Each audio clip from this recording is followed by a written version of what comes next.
Netcasts you love. From people you trust. This is Twit.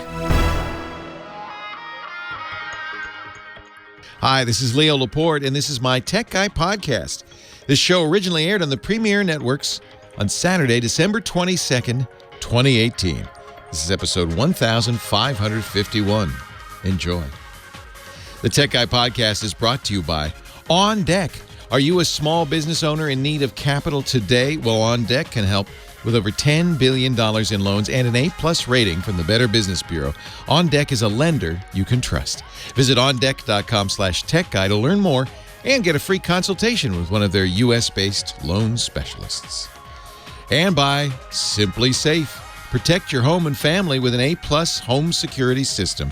Visit simplysafe.com/twit to learn more. Well, hey, how are you today? Leo Laporte here, the Tech Guy. Time to talk about computers. Computers. Do we talk about computers? I guess we do. The internet, home theater, digital photography. We got some smartphones to talk about, some smart watches. We've got virtual reality, augmented reality, even real reality. 8888 Ask Leo is my phone number. That's real. 888-827-5536. Toll free from anywhere in the U.S. or Canada. If you're outside that area, you could still call. It doesn't have to be, you could use Skype or one of them there things to call out. 888-827-5536. It should still be toll free for you. You can also reach us at our chat room, irc.twit.tv. I think of that as the team tech guy, the smart kids in the back of the class who always know the right answer and who help me out. When you're calling the Tech Guy Show, you're not just calling me, you're calling them. Oh, I'm sorry. You're calling them. You're also talking to a large audience. And I tell you what, I can't answer every question. I can't solve every problem, but I bet you somebody out there listening can. 8888 Ask Leo, the website where we write all the answers down and give you another chance if you wish to answer, because there's comments there too. techguylabs.com, and that's free. There's no charge, no sign up. It's all wide open. Here we are, the last weekend before Christmas. Yes, I'm here live. Yes. You want me to hold up a newspaper to prove that? It is. Yes, I am here, and we will answer questions, and I imagine there are few. Still time to shop. So you can ask those questions. I'm reading a wonderful book, which I would recommend. I'm a fan of a guy named Yuval Noah Harari. He's actually very popular in Silicon Valley in general because he writes about history. He's a historian at the Hebrew University in Jerusalem. He wrote a book called Sapiens, which I gave to everybody I knew, A Brief History of Humankind. Then he wrote a book called Homo Deus, which is his follow-up, A History of Tomorrow. But the newest book he's written, I think, is the most thought-provoking and one I would highly recommend. And there's plenty of ways you can get kind of some of the data in this book. He's given TED Talks. I see on YouTube an hour-long talk he gave at Google last month. The book, 21 Lessons for the 21st Century. And he talks about how, really kind of following out the stuff that we talk about every day. We talk day to day about the, kind of current events in technology. Whose new smartphone is out? What's the latest, best choice for, laptops, that kind of stuff. But he's thinking more long term. I'm told he meditates 3 hours a day, so maybe that's why he can think more long term. I could do about 3 minutes before I get a little too antsy about what the trend lines might mean for us. And that's why he calls his book 21 Lessons for the 21st Century, because it's things we need to start thinking about now. And it's gotten me certainly thinking. He's talking about, one of the things he talks about, which is kind of interesting and scary. And remember, it's notoriously difficult to predict the future. People, even Nostradamus, had made a few mistakes. People have a hard time, especially when it comes to technology, partly because you have these giant leaps at points. Sometimes I call them paradigm shifts or just discontinuities where something unexpected happened. You know, we've seen a couple of those in human history. The Industrial Revolution, for sure, caused complete disruption and chaos, and eventually we kind of absorbed it, changed us from a agrarian society to an urban society, and changed human life, I think, for the most part, for the better, but not without a lot of wars and famines and other problems.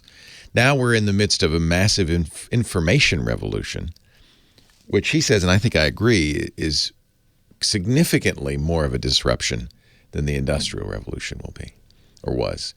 And, you know, it's not just the internet, but it's certainly the fact that we can all communicate instantly with each other is a huge change. We're funny because humans, we're like frogs in that pot of water that's getting hotter and hotter and don't even really notice until we're boiled. These things happen gradually enough that we just take them for granted. You're carrying in your pocket, almost everybody, a computer that's faster than the earliest personal computers, that's always connected all the time to the internet, contains very high precision cameras and sensors and microphones. You've got really, this is kind of the thing science fiction authors were writing about. It didn't come out exactly necessarily as they said it would. I remember reading one of my favorite science fiction books, William Gibson's Neuromancer, and he talked about one of his characters having a tablet that had all the world's information, every book ever written, all the world's information on it. And I thought, well, that'd be cool. Well, guess what? I got it now in my pocket. And it kind of crept up without even noticing. So some of the things that Harari talks about that are creeping up without our noticing, the biggest two changes we're going to see, and I agree 100%, we can already start to see this, the rise of artificial intelligence and the rise of biotech. And both of these will dramatically change our world in ways we were not really ready for. The biotech revolution is happening already. We talked a couple of weeks ago about the first human children, we think, born with edited genes, edited using a technique called CRISPR. It's like cut and paste for genes. The doctor in China, who has since disappeared, by the way, cut out a gene that reduced resistance to HIV and cholera and malaria, or no, I guess it was smallpox, and theoretically giving these twins that were born better resistance to, better immunity to those diseases. Could be all fabricated, but the point really is that it could have happened. Every country in the world, including China, says that's wrong and illegal, but the technology's there. It exists. And I expect that we're going to see more and more the ability to do designer babies in our lifetime. Okay. That's one. Artificial intelligence, we're seeing it slowly. I think part of what's reassuring about artificial intelligence is that everything everybody's said about artificial intelligence up to now, and everything that they claim is artificial intelligence, including Google and Siri and all that, hasn't been do bright, right? It's not. Intelligence seems to be a rather big word for what they're doing, maybe in an inappropriate word. But the fact remains, we're getting closer and closer. This is why I think it's really important for all of us, yes, you too now, to understand how technology works so that we can make rational decisions about our biotech and artificially intelligent future. And that's kind of what this show, in fact, my life's mission is about, is helping us understand this so we can think about it, so we can guide it in the future. Because if we pay no attention, it'll just happen, and you may not like what happens. You know, one of the things that's important about artificial intelligence, one of the things the name kind of lies about, is the notion, that actually it's humans that make it. And anything that artificial intelligence decides or knows is based on rule sets created by human beings with all our biases and flaws. And so it's really important we understand that. They don't spring out of nothingness, perfect, shiny, like a perfect computer. There is no such thing as we know now, right? They spring out of human imagination and human foibles. So it's important to kind of know that and think about that, because we've got some decisions to make in our near future about whether we want bioengineered kids, and if we do, how we're going to do that, and what's going to be okay and what's not going to be okay, and whether we want machines to start taking over things like driving. I think we do. Medicine? Yeah, probably. Government? 8888 Ask Leo. That's what this show is all about. Those are the kinds of things we talk about. And I'd appreciate it if you want to join the conversation, if you give me a ring. Leo Laporte, the tech guy. I think it'd be a good time to take a break. Kim Schaffer is here. She's answering the phones. 8888 Ask Leo. Let's get your calls right after this.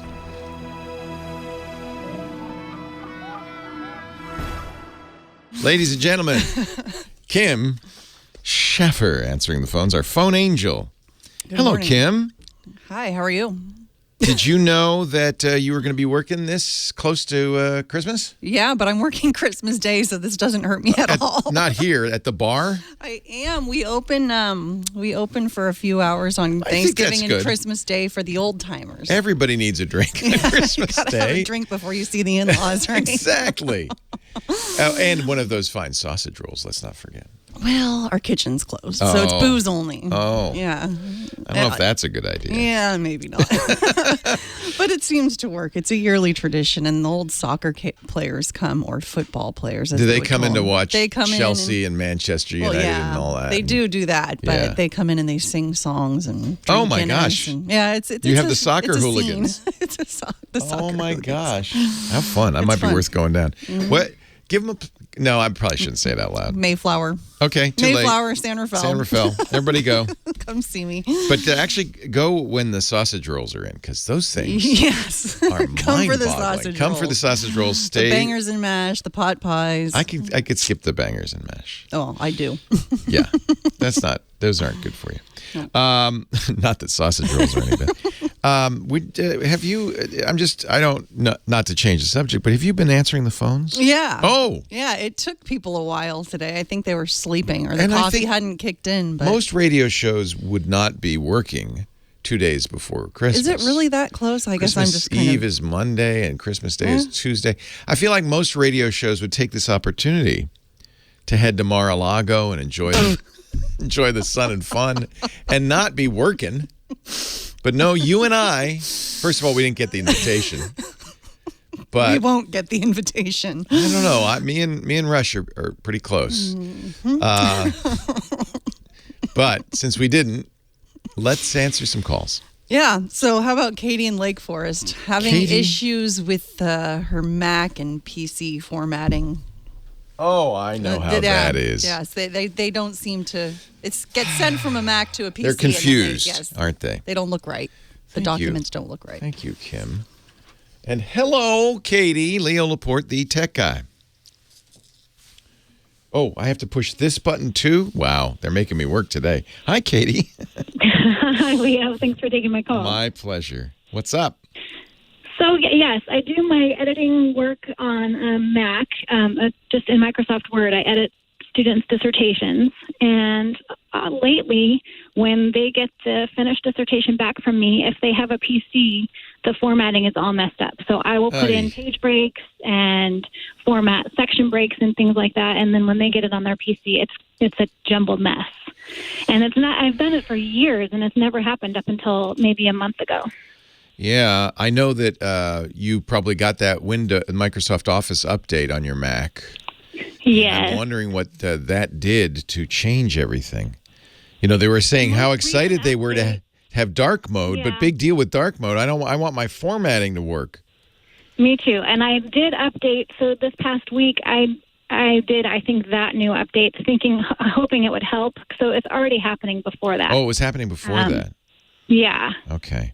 So in theory, Office is exactly the same cross-platform. That's the whole point of it, right? You edit on you're sure that you're not using typefaces that are not available on the... Nope. Only Times New Roman. Times New Roman. Yeah, that's the safe thing to do because then you know it's on every machine. And that could scrub formatting. The other thing maybe to do is the printer setup. Make sure that you haven't... Office, as a convenience to you, tries to format the document as it will show up on the printer. And it may be that your printer setting got changed. That is a possibility. We did get a new printer recently. I would go to the print setup and change it to. There must be a generic or default. The other thing that can happen is when you save it, you have a choice of different formats to save it in. Make sure you're saving it in the docx format. Yes, okay. I am. Okay. Yeah. I presume the students wouldn't want it back. Yeah, I bet it is. I presume the students wouldn't want it back as a PDF. They want a Word document. No, yeah, they need it. They need it in Word. I mean, at this point, I'm even considering what cheap PC that I could get that's just for the purpose of using Word. I don't need a fancy PC.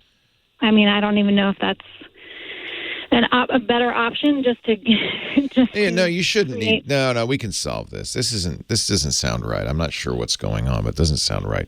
The whole theory behind using Microsoft Word, which you don't need to on a Mac because you've got Pages, right? You don't need to, is that you want compatibility with the greater world out there, the Windows world. And I'm using Word. It should be the same. So you're saying the page breaks are different? Yeah, and the pagination. So if pagination. And section breaks too, So what you need to do is find a friendly student who's willing to do some experimenting with you. Somebody who's not paying you, or who's paying you but likes you so much that they're willing to try to solve this problem with you. Because what we're going to try to do is figure out if there's ways to do this that don't break this. The first thing I would do is save it, besides in docx, maybe save it as an RTF as well. Just to see. Now, the problem with RTF is it won't preserve all of the formatting. I think it'll save page breaks. I think even section breaks, certainly fonts. Just see. That might be another format to save it out as, is rich text format. That's also a Microsoft format, but it's an older format. And when you're getting these documents, is it happening to everyone that you send back? It has been, yes. And okay. My husband has a PC, so I've been just checking on his computer before. Well, your husband can be the friendly party. You can send them to him and see, because he's seeing the same issues. Yes. Okay, that's good. That's a good sign. I would save it in some different formats, docx, doc, and RTF at least, just to see if one of them works better. Okay. Make sure, look at your printer setup and make it as generic and vanilla as you can. It may be when you got the new printer that you set it up for your new printer, and that's not the same as their printer. And I'll have to look and see what other things could happen. I mean, this shouldn't be happening. But I think a little experimentation with your husband's PC. You shouldn't have to get a PC. This should all just work. Let me do some research. Leo Laporte, the tech guy. Get it. Yeah, I'm sorry we had to take a break there. I'm sorry, what did you just say? That's okay. Yeah, I'm still here. Me too. Okay. Let's see. Let me think what else could be causing that. Try printing it out as a PDF just to see if the PDF gets it right. Okay. You can always, in the print dialog, save as PDF. And just see if that looks right. Not that that's going to be, your default, but it'll give you some idea of what's going on. Yeah, where are the issues screw happening? Up sections? Why would it screw that up? The other thing you might want to look at is the default style sheet. So Microsoft Word has a default style sheet that actually is the one you want to use. If the students are using theirs and you're using yours, then you're modifying the existing default style sheet. You might want to make sure that didn't get modified somehow. Okay. And that's fairly important. That could have changed everything. And you, of course, make sure when you're printing that you're printing, or rather when you're setting it up, that you're printing to a letter-sized page, not some other size page, because that's where it's making the section and page break decisions. Yeah, you've given me a lot of good stuff to look at. Who knows?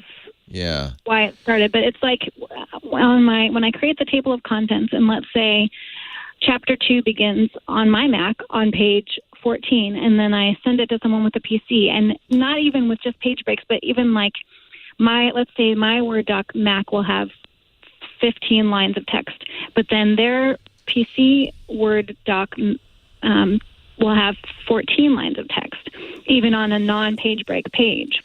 Yeah, that's the setting. The settings for it could be the line height. There's how you can change all of that. If the line height settings were different, that could do it. Something like that. Okay. I think this now kind of points to either the printer definition or the default style sheet. Okay, I'm going to look at those. Yeah, I think you can revert to the default, to the original. That's probably what you want to do. Let me just really quick look at that. But Word default style reset. I bet there's a way to reset the default styles, because you want to make sure you're using the default styles. Yeah. Yeah. Yeah. I don't see. I see ways to change the default, but you don't want to change the default. Right. I bet thinking about it though, you're applying a style sheet and saving it as the file and sending it to the student, so they have your style sheet. I think it's the printer. I think it's almost certainly the printer. All right, great. I would not have even thought of that. I appreciate it. All right, good luck. Thanks for calling. Thank you, Leo. Bye. Bye. Delete normal dot. Will that do it? That's certainly the default. Different printer, different look. I think it's the printer, right? So this article that you sent, this is, by the way, Leo Notenboom, who's got a website called Ask Leo. It's his name. What can I do? Different printer, different look. That's right. So that could be, she got a different printer characteristics. I would make it as generic as possible. Different system, different look. That's fonts. Yep. Solution PDF. Well, we covered all of this. It should just work, and it did work. That's what's interesting. It's time once again for the bizarre music that signals the appearance, like magic. It's like if you say Beetlejuice 3 times, if you say Bump-de-Bump 3 times, Scott Wilkinson appears. He's our home theater geek. And how did Tuba Christmas go this week? Oh, it went great. It was wonderful. Scott leads the tubas. I do. How many? 117 tubas. Imagine, if you will, ladies and gentlemen, 117 tubas playing mostly in concert. Mostly. Is it hard? No, it's not. Can you tune a tuba? Oh, yeah, absolutely. Okay. now, I don't bother for Tuba Christmas. Oh, because out of tune is a little okay? It's okay. Yeah, it's a chorus effect. Yeah. Yeah, you don't want to all sound the same. No. Slight deviations. So the first tuba doesn't come out and press the button and go. No, sadly not. Lower A, and then all the tubas. Yeah, right. No? When you get all the tubas playing the same note like that aren't quite in tune, there's a beat, right? Yeah, it sounds like B-57's flying over. Yeah, right. Anyway, I'm glad it went well, and if you missed it, I'm sorry you did, folks. But put a pin in your calendar for next year, because you got next December. Yeah, next December you got to go to Tuba Christmas.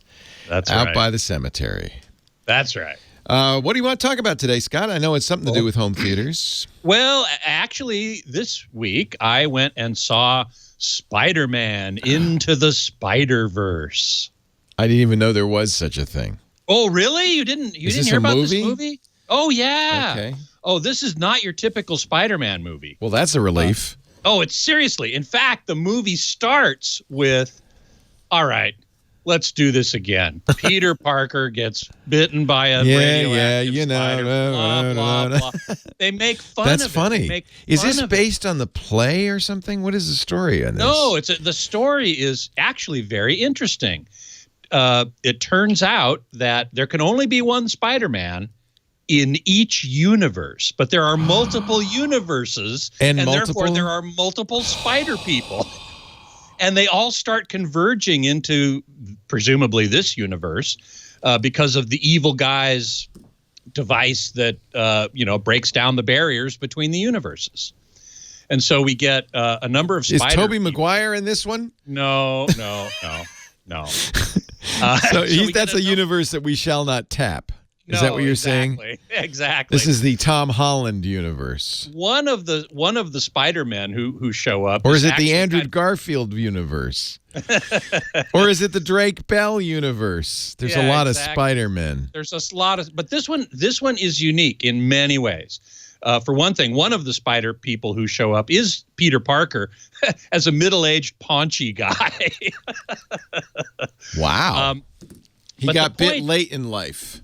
Got bit late in life, yeah. There's a woman spider person. There's a Japanese anime spider person. Oh, this actually sounds kind of fun. It's really fun. Now, it's important to understand this is an animated movie. That's another thing. Okay. Is this animated like cartoon animation, or is this Pixar style animation? It's neither. It's very interesting and unusual. It sort of combines Pixar type animation with comic books. It's actually a movie that looks like a comic book. They use a lot of comic book elements in it, including, I found very interesting, there's a kind of an overlay on the entire image, which looks like, if you look at a comic book up close through a magnifying glass, you can see the little dots, the individual little dots, and they're different sizes and different densities. There's a very subtle overlay of that look over the entire image. In other places, you see what look like registration errors. You know how they print comic books with one color than another, and if they aren't perfectly aligned, you see a little fringe around certain images. Yeah. You see that in this movie sometimes. Oh, so it's supposed to be, like it's a badly printed comic book. Exactly. Wow. And they use mocap as well as full CGI. Oh, that's interesting. So that means that it's not animated just by hand. No. That they had actors play out the scenes and then in special motion capture suits and then turned that into animation. Yep. Oh, interesting. Exactly. Interesting. It's really interesting. The story is very interesting and unusual and not what you would expect. The Spider-Man in our universe, or in the main universe of the movie, is actually mixed race, black and Puerto Rican, I believe. Teenager. I always thought Spider-Man should be a Puerto Rican teenager in Brooklyn. Always thought that. Okay, and let me tell you, interesting. Huh. Let me tell you, the Atmos. I went and saw it in a Dolby Cinema, of course, and the HDR, high dynamic range, was very good. Not the best I've ever seen, but really good. But the Atmos soundtrack, man, oh man, they had stuff happening all over the place all the time. It was really, really good. So if you can see it in an Atmos theater, it may already be out of Dolby Cinema because there are a number of, holiday movies coming up that have been graded in Dolby Cinema. Mary Poppins might be in there now. Aquaman is coming up. In fact, Aquaman just started. Haven't seen that one yet, but this one's Into the Spider-Verse. Go see it. It sounds like in an Atmos theater, so you can hear the sound. Yes, exactly. Oh, yeah, Spider Noir, voiced by Nicolas Cage. Oh, that's noir, all right. This looks kind of fun. It's a blockbuster. It's the best-selling. It's done huge all over the world. It's been the number one in China, apparently. Yeah. Interesting. It's highly recommended. Okay. Highly recommended. Okay. So, but see it in an Atmos theater if you can. All right. Definitely. In HDR. And then if you can. Now, here's the funny thing, because these days, I have such a nice HDR screen, and I feel like I have a kind of a better environment at home. I often, even a movie like this, where it would be a big screen movie. People I guess are still going to movies. Yeah, they are. But I feel like I can see this will look better at home. Is that possible? In most, compared to most theaters, you're absolutely right. Yeah. It will look better at home. Yeah, if I go to the Grauman's Theater, I guess maybe, but Grauman's, what used to be Grauman's, whatever Chinese, they call it now. It's now TCL Chinese. Okay.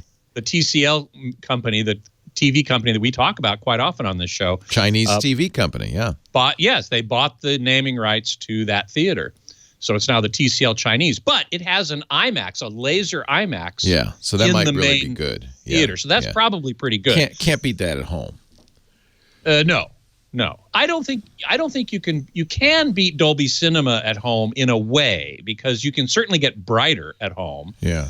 And you can get at least as good black levels, but Yeah. will you have, 30 or 40 speakers around you at home? Yeah, No. the sound is hard, isn't it? The sound is harder to replicate at home. Yeah. Plus, the screen in a Dolby Cinema or any commercial cinema is so much bigger. It fills up more of your field of view. Right. So in order to do that at home, you need to be sitting pretty close to the screen. I like 2 feet from the screen. I'm well, right there up you there. Go.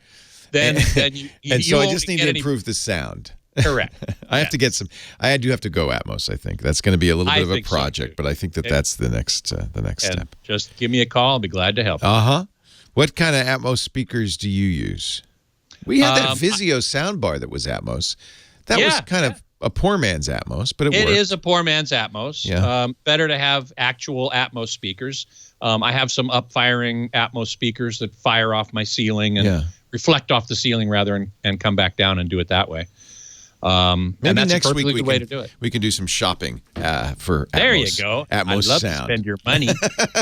Scott Wilkinson loves to spend your money. He's the home theater geek, and he joins us each and every week to talk about big screen TVs and surround sound and the like. Thank you, Scott. Have a happy Christmas. Thanks. You too. We'll see you next year. Leo Laporte, the tech guy. You know that, right? No show next week. I was going to verify that with you. Yep. I heard you say it earlier while you were talking, but see you next year. See you next year. In fact, next Saturday, the first Saturday of January will be the day before I leave for CES, so we can talk about what I expect to see at CES time. It is. That's amazing. It is. It comes so fast. I know. All right, let me get your timer up here, and you may have the floor. Thank you. Yes, Eric Duckman, it is the TCL Chinese Theater. Dr. Mom Grandma is correct. It was Grauman's, then Mann's, and now it is TCL. Exactly right. And that makes sense, TCL buying the naming rights to the Chinese theater since it's a Chinese company. I am Special UK. Happy Tuba Christmas. And to you as well. Krampus X. Yes, you're right. My inbox is full of CES PR. No doubt about that. FOMO. No one's TV is as big as a movie theater's. That's correct. But you have to also take into account how much of your field of view does the screen fill. And in a movie theater, the screen is huge, of course. And you sit farther back than you would in your home. So as Leo just said, I doubt that he really sits 2 feet away from his TV, but it's close. Pretty close. 5 feet. Pretty close. 5 feet maybe. That's half the distance that most people sit from their TV. Right. So in that case, yes, your field of view is filled much more with that screen. So if you can fill your field of view to the same degree that you do in a movie theater, then it doesn't matter. The visual experience is going to be roughly the same. But as we were talking about on the show, the sound quality may not be as good. Now, if you have a full Atmos system at home, then you can get really close to the actual Atmos experience in a commercial cinema. So I still like going out to the cinema for certain movies because I like to experience them as the creators intended for the theater. I actually enjoy being in a crowd, and I know a lot of people don't, and I accept that. That's totally fine. But I kind of like the communal experience. So that's just me. Maybe I'm crazy. Emily the Strange is asking what's been on my plate recently. Any projects lined up? Well, yes, I have a few that I'm working on. And I'm hoping to gather some more at CES. I'm going on my own dime, which ain't cheap, but it's an investment in my career. So I'm going to go. I've got some meetings set up and some things that I'm going to pursue and presumably, hopefully, get some more gigs. This fall has been pretty full for me in other personal ways, unfortunately, which has been unfortunate, but that's winding down now and I'm slowly getting back to normal. And I do have some projects, so thanks for asking. I haven't had as much time to pursue them as I would have liked, but that's what life does to you sometimes. Anyway, 37 seconds here. Beatmaster, in theory, VR would win, and you're correct.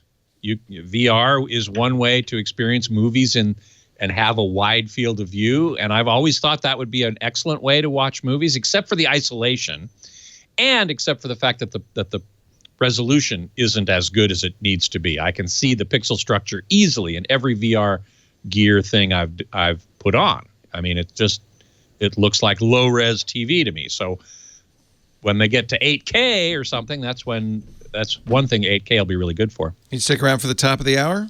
You betcha. All right. See you then. Now that's Spider-Man. The original.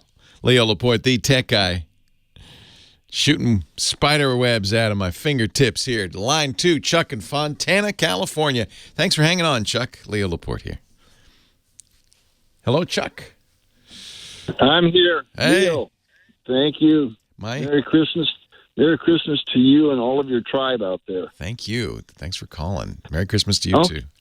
I've been working on thinking about this for 5 years. Okay. That's how long we've been in this house. And I have an older surround sound system, 5.1. And the house we were in before, it worked perfect because I had a 20 by 20 family room. But now we're in this new house, and the room is 14 by 21. And I've been racking my brain trying to figure out where to place speakers for the surround sound. I think this is a Scott Wilkinson question. Fortunately, Scott couldn't get his tuba out the door. So shame on him. He's stuck here. It's long or wide, 14 by 21? It's long. Long. Good. That's exactly what you want. And the TV sits, looking at the TV, it sits in the corner on the right. In the corner, why not on the middle of the wall? Sometimes people don't think TV's the most important thing in the room. That's why, Scott. How can that be? How could that be? I'm thinking your spouse put it in the corner.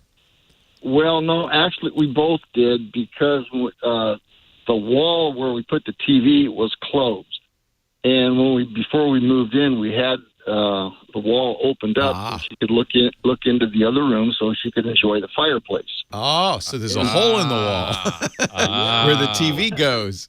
Yeah, that's exactly right. So looking down the room, the TV's in the right corner, and on the left wall is a large 12-foot window, and she has bookcases on the opposite wall, and we sit in a couple of very comfortable chairs at the far end of the room for the most part. 20 feet away?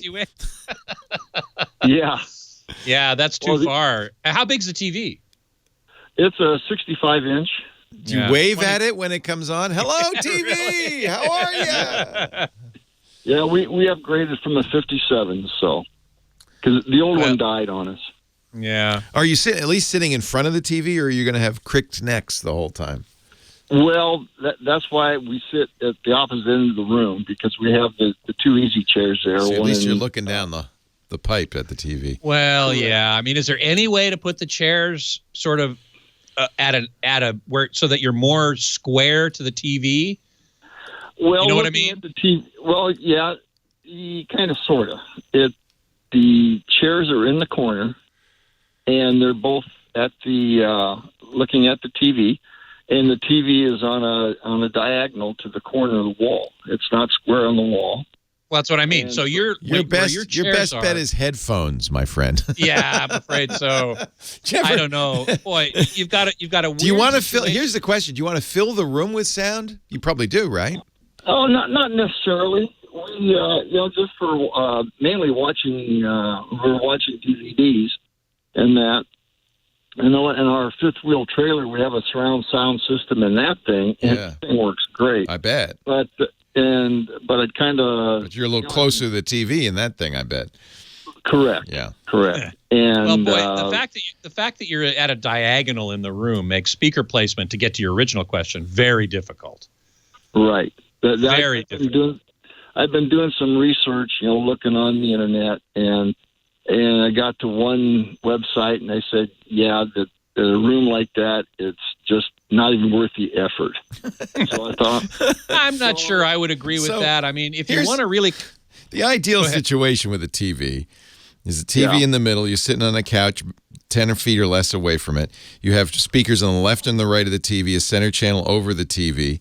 You have surrounds roughly where your ears are to the... A little behind. Slightly behind the couch to the left and the right. And if you want to have full surround, the 7-channel surround, you'd have 2 more that are kind of more behind you, right? And Correct. so it's kind of a square, kind of a environment, But short of moving the TV over to another wall, which we could do, but then it's we've got the large window behind us.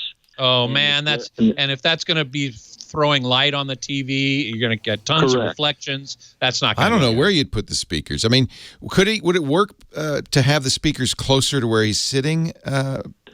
No, Scott? what I would, to tell you the truth, what I would do is you're going to have the center is going to have to be over or near the TV, right? Near the TV. The center's got to be the voice is over or coming below from. the TV. Yeah. The right and left can be on either side of.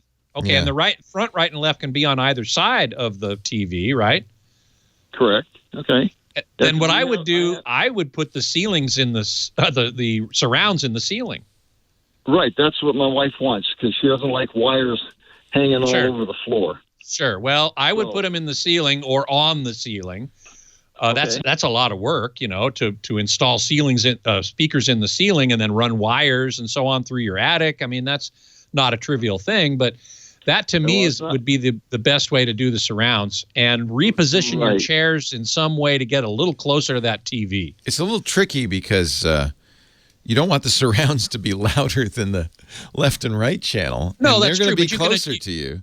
True, but you can adjust their level in the receiver. Yeah. Would Odyssey or one of those automatic sensing things, that'd help. So whenever you put the it sounds like really what you're going to have to do is put the speakers as best you can, and then use if your receiver or your TV has this capability to automatically configure. Odyssey is one. There's other ones, right? AUDESSEY. Run that. They'll have a mic that you put where you sit, and it will then set the volume levels on all of the speakers so that at least it doesn't sound like the surround is louder. That's very disconcerting. You're watching a football game and the beer guy's louder than the people on the field. Yeah, right. It's more accurate, perhaps, but disconcerting. Hey, I appreciate the call. That's fun. I imagine for you sometimes, Scott, to be given these challenges. It's true. Yeah. This is a big challenge. That's a big challenge. Now, Lumpy in the chat room has said blackout blinds on that window. Oh, there's more and more. There's so much stuff to do to fix this. Yeah. Basically, enjoy it as best you can. Yeah. That's the answer, Chuck? That's the answer to that. I thank you, and thanks for hanging out, Scott. It's always great. I can always go to Scott and say, "Hey, I don't know." You're more diplomatic than I am, Scott. I would just say, get some headphones and be done with it. Headphones would actually be a fairly decent solution. Yeah, they would. That's true. Wireless headphones. Sennheiser makes them. But you have to get 2 of them if it's him and his wife in the recliners. Yep. We're going to take a little time out. Top of the hour is next. Catch up on the news of the world, and we'll be back with lots more. We've got Johnny Jett, our travel guru, coming up. We've also got more of your calls at 8888 Ask Leo. And once again, a reminder that the website has answers to your questions too, not just from today's show, but from all 1,550 shows at techguylabs.com. It's free. There's no sign up. And if you have a solution for one of our callers and you can't get through to answer on the phone, you can always leave a comment there. There's no charge, no sign up. techguylabs.com. Leo Laporte, the Tech Guy. More calls right after this.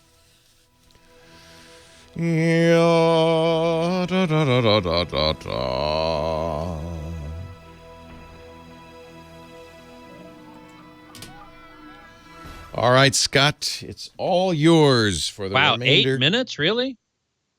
It's always been 8 minutes. Well, unless Leo uses it up. It's just you only see 510 seconds. You don't know the difference. I gotcha. Okay. Yeah. Well, 8 minutes is good. Yeah, have fun. Thanks. So Lawn Dog, I was typing a response to Lawn Dog here, and I figured I'd wait till here since I was on that last segment.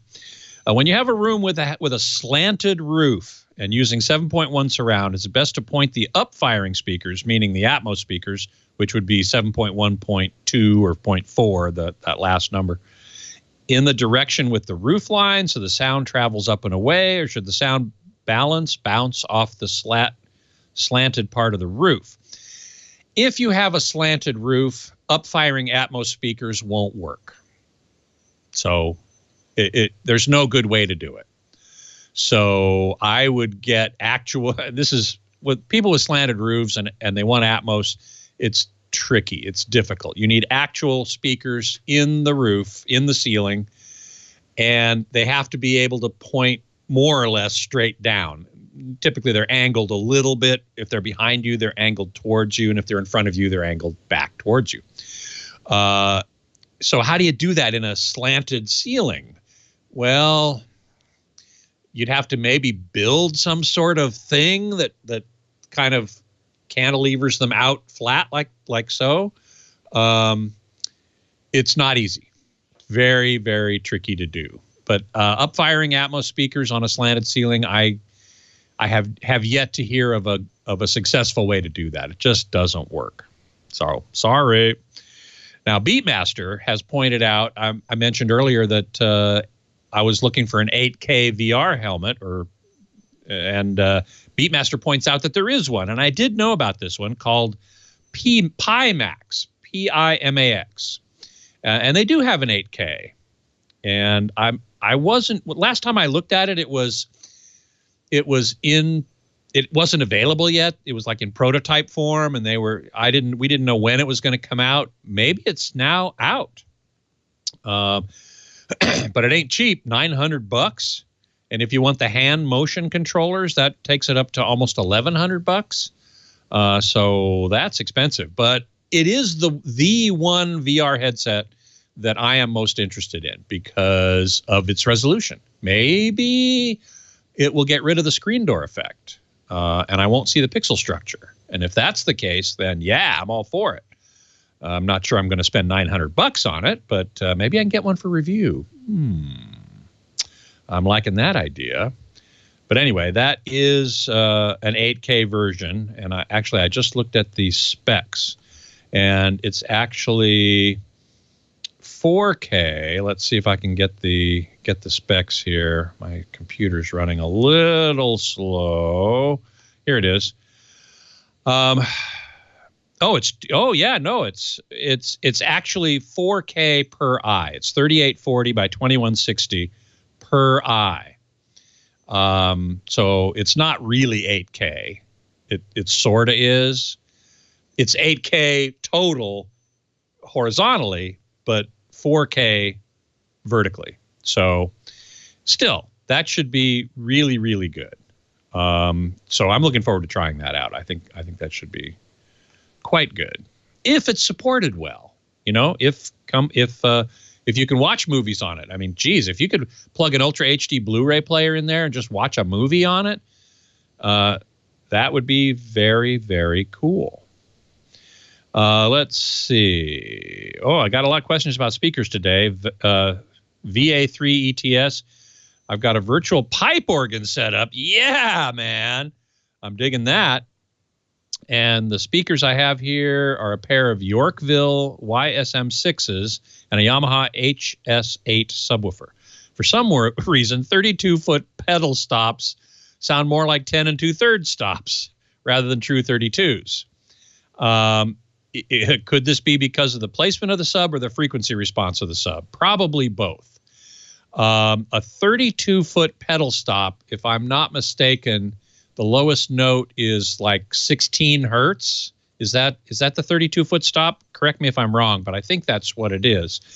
In which case, you need a serious subwoofer to reproduce that well. And an expensive subwoofer is what that means. And the HS8, I'm certain doesn't cut it.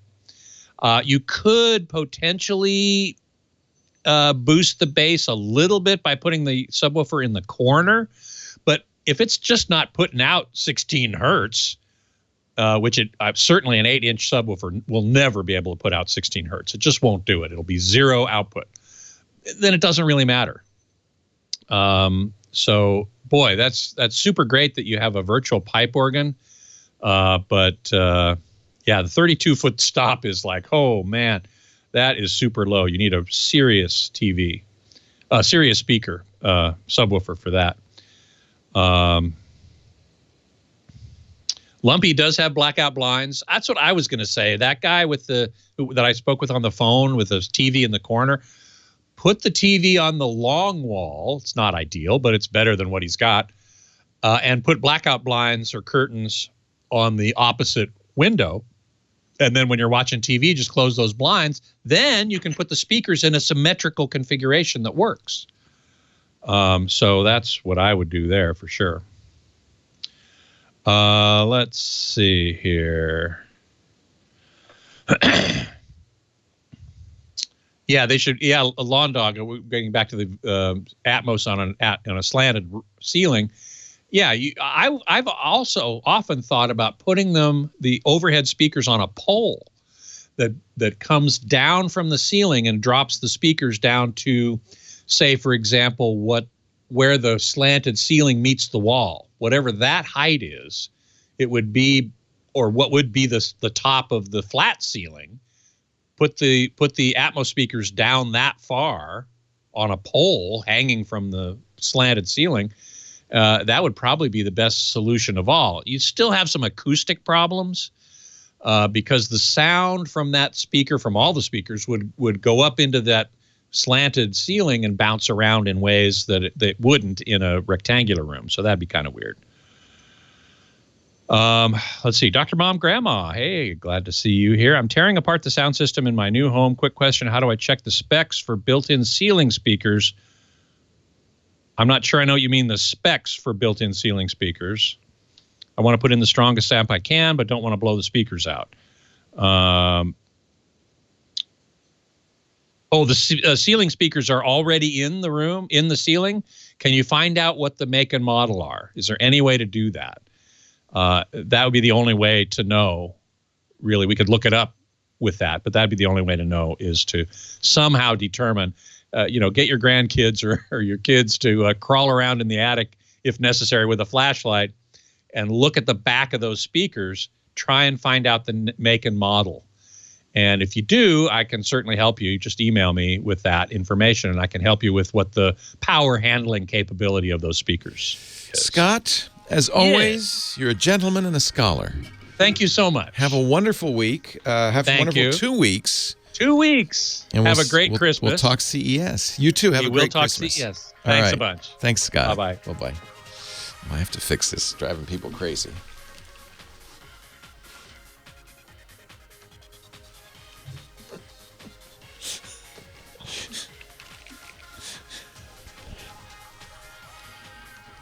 Well, hey, how are you today? Leo Laporte here, the tech guy. Time to talk computers, the internet, home theater, digital photography. We're talking smartphones. We're talking smart watches. We're talking tech. 8888 Ask Leo is the phone number. If you have a question, a comment, a suggestion, you want a little hand-holding on the information superhighway. We used to say that 20 years ago. 8888 Ask Leo is the phone number. If you want to talk, I would like to talk. You all saw that YouTube video. I'm sure you did. Everybody in the world saw it. Loved it, though. Mark Rober is a former NASA engineer who has a podcast. It's actually, I shouldn't call it a podcast. It's a YouTube channel, I guess, right? And he does a little hacking and building and stuff. He had a very clever idea. It took him only 6 months to do it. He'd had some problems with package theft, people coming onto his porch and stealing packages. So he thought, I got an idea. What if I made a booby-trapped package for them to steal? So he decided, what would be valuable? Well, an Apple HomePod. They're about $400 or $500, right? And I could just put it in the HomePod box, so it'd be obviously a HomePod on it, and then put a fake mailing label on it. If the thieves were clever, they might have noticed that the name on the mailing label was the name of Macaulay Culkin's character in Home Alone. It might have given him a little Kevin McAllister, might have given a little warning that maybe this isn't all it seems. They would, and he's got video of it because he was smart. He put, okay, this booby trap box it's worth more than a HomePod. 4, not 1, not 2, not 3, but 4 smartphones in it, each with their camera running, connected to the internet, because he wants to get video of the booby trap going off. Then inside it, there's an engine that spins that is loaded with very fine glitter. The kind of glitter that's really hard to get out of your hair, your clothes, your car's upholstery. Really hard.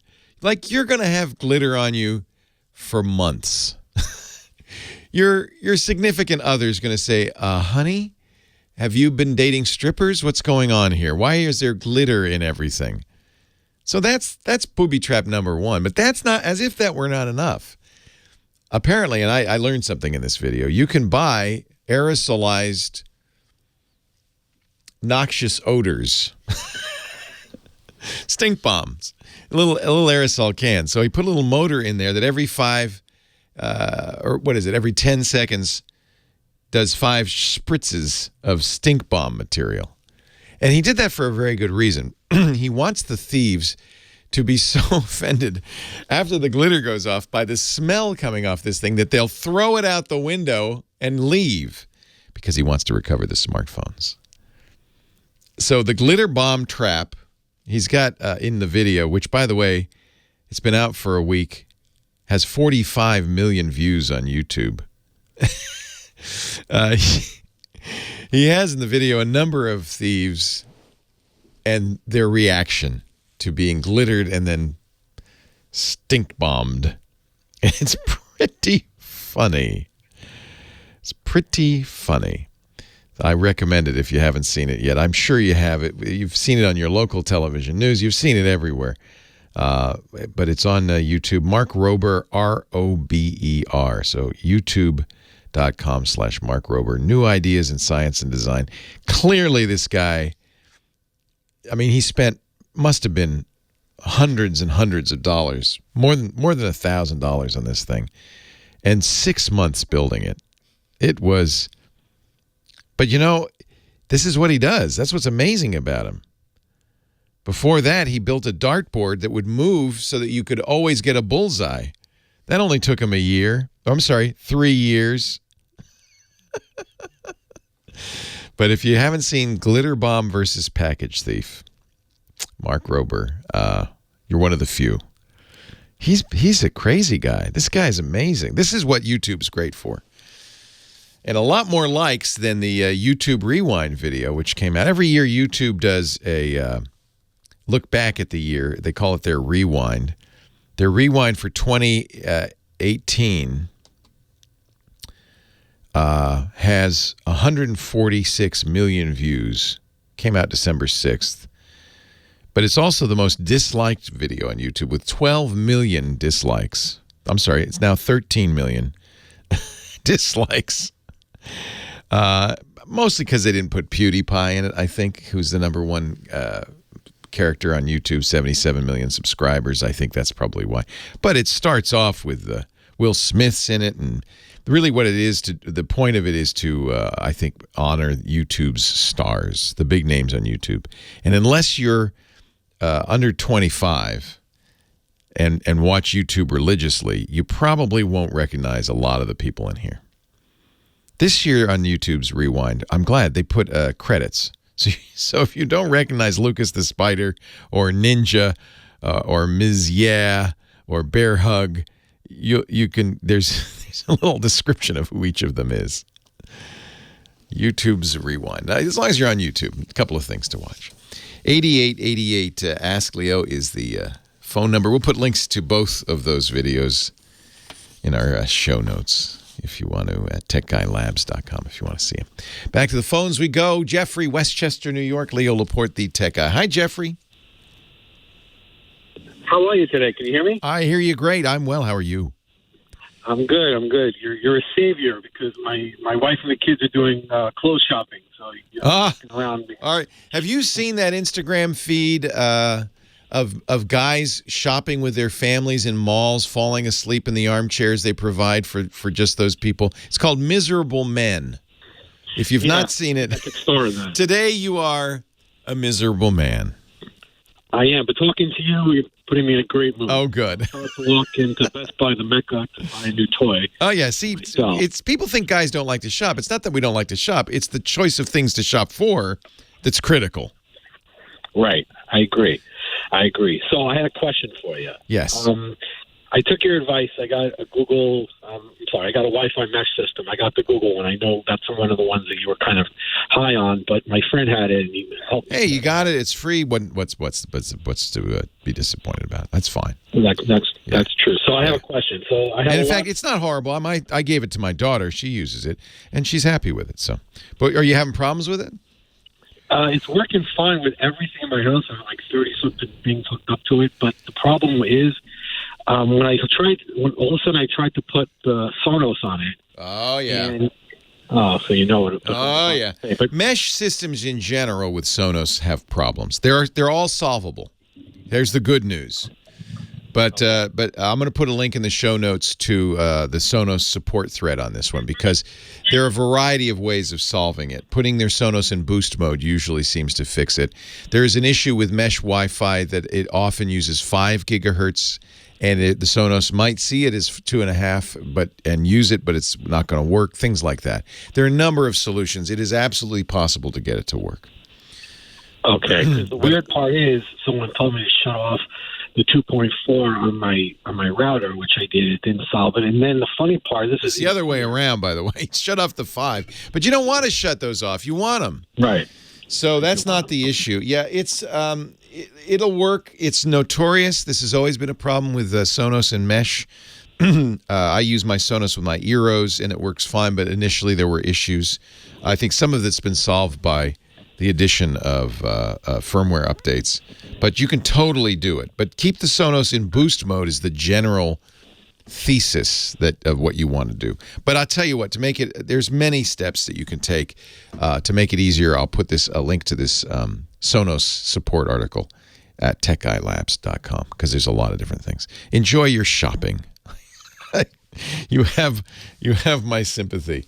If you go to Instagram.com/miserable_men, you will see all the guys who are like you today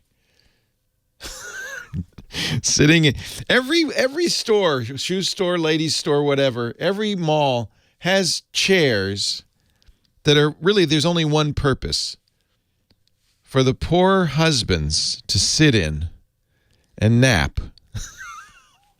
It is one of my favorite Instagram feeds. miserable_men. Leo Laporte, the tech guy, 8888 Ask Leo. We will get back to the phones right after this word from our sponsors.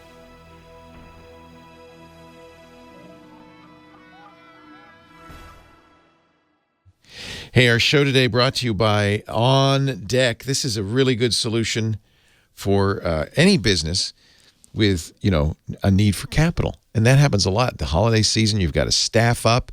You're not going to see any revenue from it for a few weeks or months, but you need to hire the staff. Or maybe demand for your widget's going to be high, but you got to build them, but you haven't sold them yet. There's always, you got to make payroll. You got to pay the rent. You got to pay the utilities. And that's why there's no shame in it. Every business goes through this little cash crunch. And that's why On Deck is awesome. It's 100% committed to small business owners. I'm a small business owner with fast, easy, tailored financing for you. I think a lot of business owners at my size and like me would go to their credit cards, which is a terrible idea. Your interest rate on a credit card is crazy, right? And it's complicated. This is so much easier. Your time is valuable. You can get funding as fast as 24 hours. They've got term loans up to $500,000. Lines of credit up to $100,000. No business collateral required. You can apply online or by phone. You'll get approved in minutes. It will not impact your personal credit. And OnDeck is known and trusted. They've done $10 billion in loans to over 80,000 small businesses. 9.8 out of 10 rating on Trustpilot. They're A+ rating with a Better Business Bureau. They have great customer service, U.S.-based loan specialists. It's a great solution for a small business with a cash crunch. And it's just great to set it up and have it ready. Have that line of credit ready when you need it. It's a secure financing service business owners everywhere can truly rely on. And by the way, they got a great web platform and mobile app, so it's easy to see, where your loan stands and how you're doing and all that stuff. It's great anytime, anywhere. If you're a small business owner and you need access to capital, no shame, but don't go to your credit card. Go to ondeck.com/techguy right now. And because you're listening, you'll get a free consultation with one of their U.S.-based loan specialists, and I promise no hard sell. They'll just tell you what you need to know. Apply online or by phone. You'll get approved in minutes. OnDeck, ONDECK.com/techguy for your free consultation right now. OnDeck.com/techguy. Yes, and by the way, I say $500,000, but you can go as little as $5,000 too. That's important. I don't want you to think you have to borrow $500,000. You don't. It's great. It's for quick and easy. There's nothing better. Oh, yeah. Leo Laporte, the tech guy. I'm coming down your chimney tonight. No, that would be scary. I promise I will not come down your chimney tonight. We watched Krampus last night, the Christmas horror movie. It's oh, boy. It's not, It's a Wonderful Life. It's not. It's different. Chuck in Rochester, New York. Leo Laporte, the tech guy. Hi, Chuck. Hi, Leo. My question was, I've been using Dragon, Nuance's Dragon for many years. Oh, yeah. Very happy with it.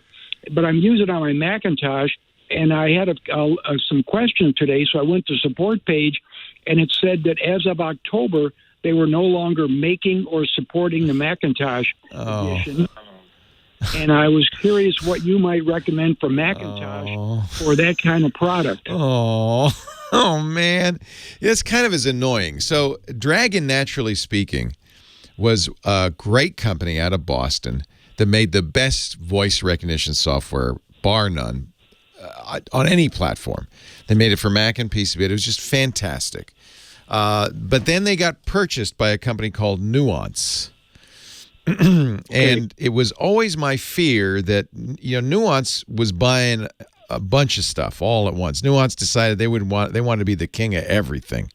So they bought, scanning software and, it goes on and on. So they say they're not supporting Dragon for Mac anymore.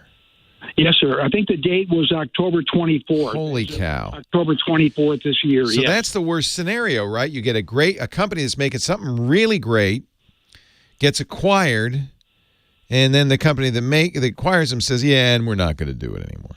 Now, they've had it for a while. I see they're still selling it, so that's interesting. Well, on the website, maybe not. Because when I tried to buy it, it said server error. That's not a good sign. Server error. Oh, man. They make their money, I think, now in the specialty products for law and medicine and stuff like that. Yeah, the medicine product's a great product. We use that at work. But I also enjoyed using it at home. Well, the sad thing is when Nuance bought up all of the voice recognition programs in existence, they killed the market. So they're the only ones that make them. Mm-hmm. So I guess you're left with Siri, which right. There is dictation. Maybe this is why they've discontinued it. There is dictation. Both Windows and Mac come natively with voice recognition in their operating systems. So the Mac, if you have to go into settings a little bit to really configure it, but if you press by default, I think it's function twice, it'll launch this and allows you to dictate. It's pretty good, but it doesn't have anywhere near the capabilities, in particular the voice editing capabilities that Dragon had. One of the advantages of Dragon was you could say, stop, back up, fix that kind of thing. And that was really useful. Nuance is constantly evaluating its product portfolio to see how we can best meet the needs of customers and business. After much consideration, we've made the difficult decision to discontinue the Dragon Professional Individual for Mac lineup. Your statutory rights are not affected. Yeah. Congratulations. No more software updates after 10/22. The Nuance support team will adhere to supporting the software according to support policies outlined above. Yeah, that's pretty much end of life. Right. When they say your statutory rights are not affected, that sounds like we don't want to support it, but I guess we gotta. Okay. You get 90 What days. about using something like Parallel or Boot Camp or something? Yeah, that would work. Yeah. That would work. And, of course, Microsoft Office has dictation in it now. Apple has its own dictation. But there is no longer, in my opinion, an equivalent third-party program you can go out and buy. They killed that market. They bought them all. There was LearnOut and HouseSpee. I think Microsoft bought them. There were 3 or 4 of these, and they're all gone. You can go. There's a site we often refer people to called Alternative 2, and if you go to alternative2.net, you can see the alternatives. If you search for Dragon, naturally speaking, for it, there aren't many, and they're not. I wouldn't say any of them very good, but you can at least take a look at what's out there. Okay. You know where it's funny because I think Google also has a hand in this because they've started creating very good dictation capability. But what they don't do, any of them, is that thing that Dragon did so well, the editing and it was really designed for writing with dictation. Mm-hmm. I have no better solution for you than to use the built-in version in Macintosh. That's probably the best bet. I'll give that a shot. Thank you, Nuance. For your help. Yeah, boy, I'm disappointed to learn that. That's I'm sorry I don't have a better solution. Maybe somebody will call 8888 Ask Leo or visit the chat room irc.twit.tv or post a response in our website techguylabs.com. All of those you can do for free, and it really is valuable for us as a group to help each other. I always think of this as kind of like a user group of the airwaves. Your statutory rights are still there. Leo Laporte, the tech guy.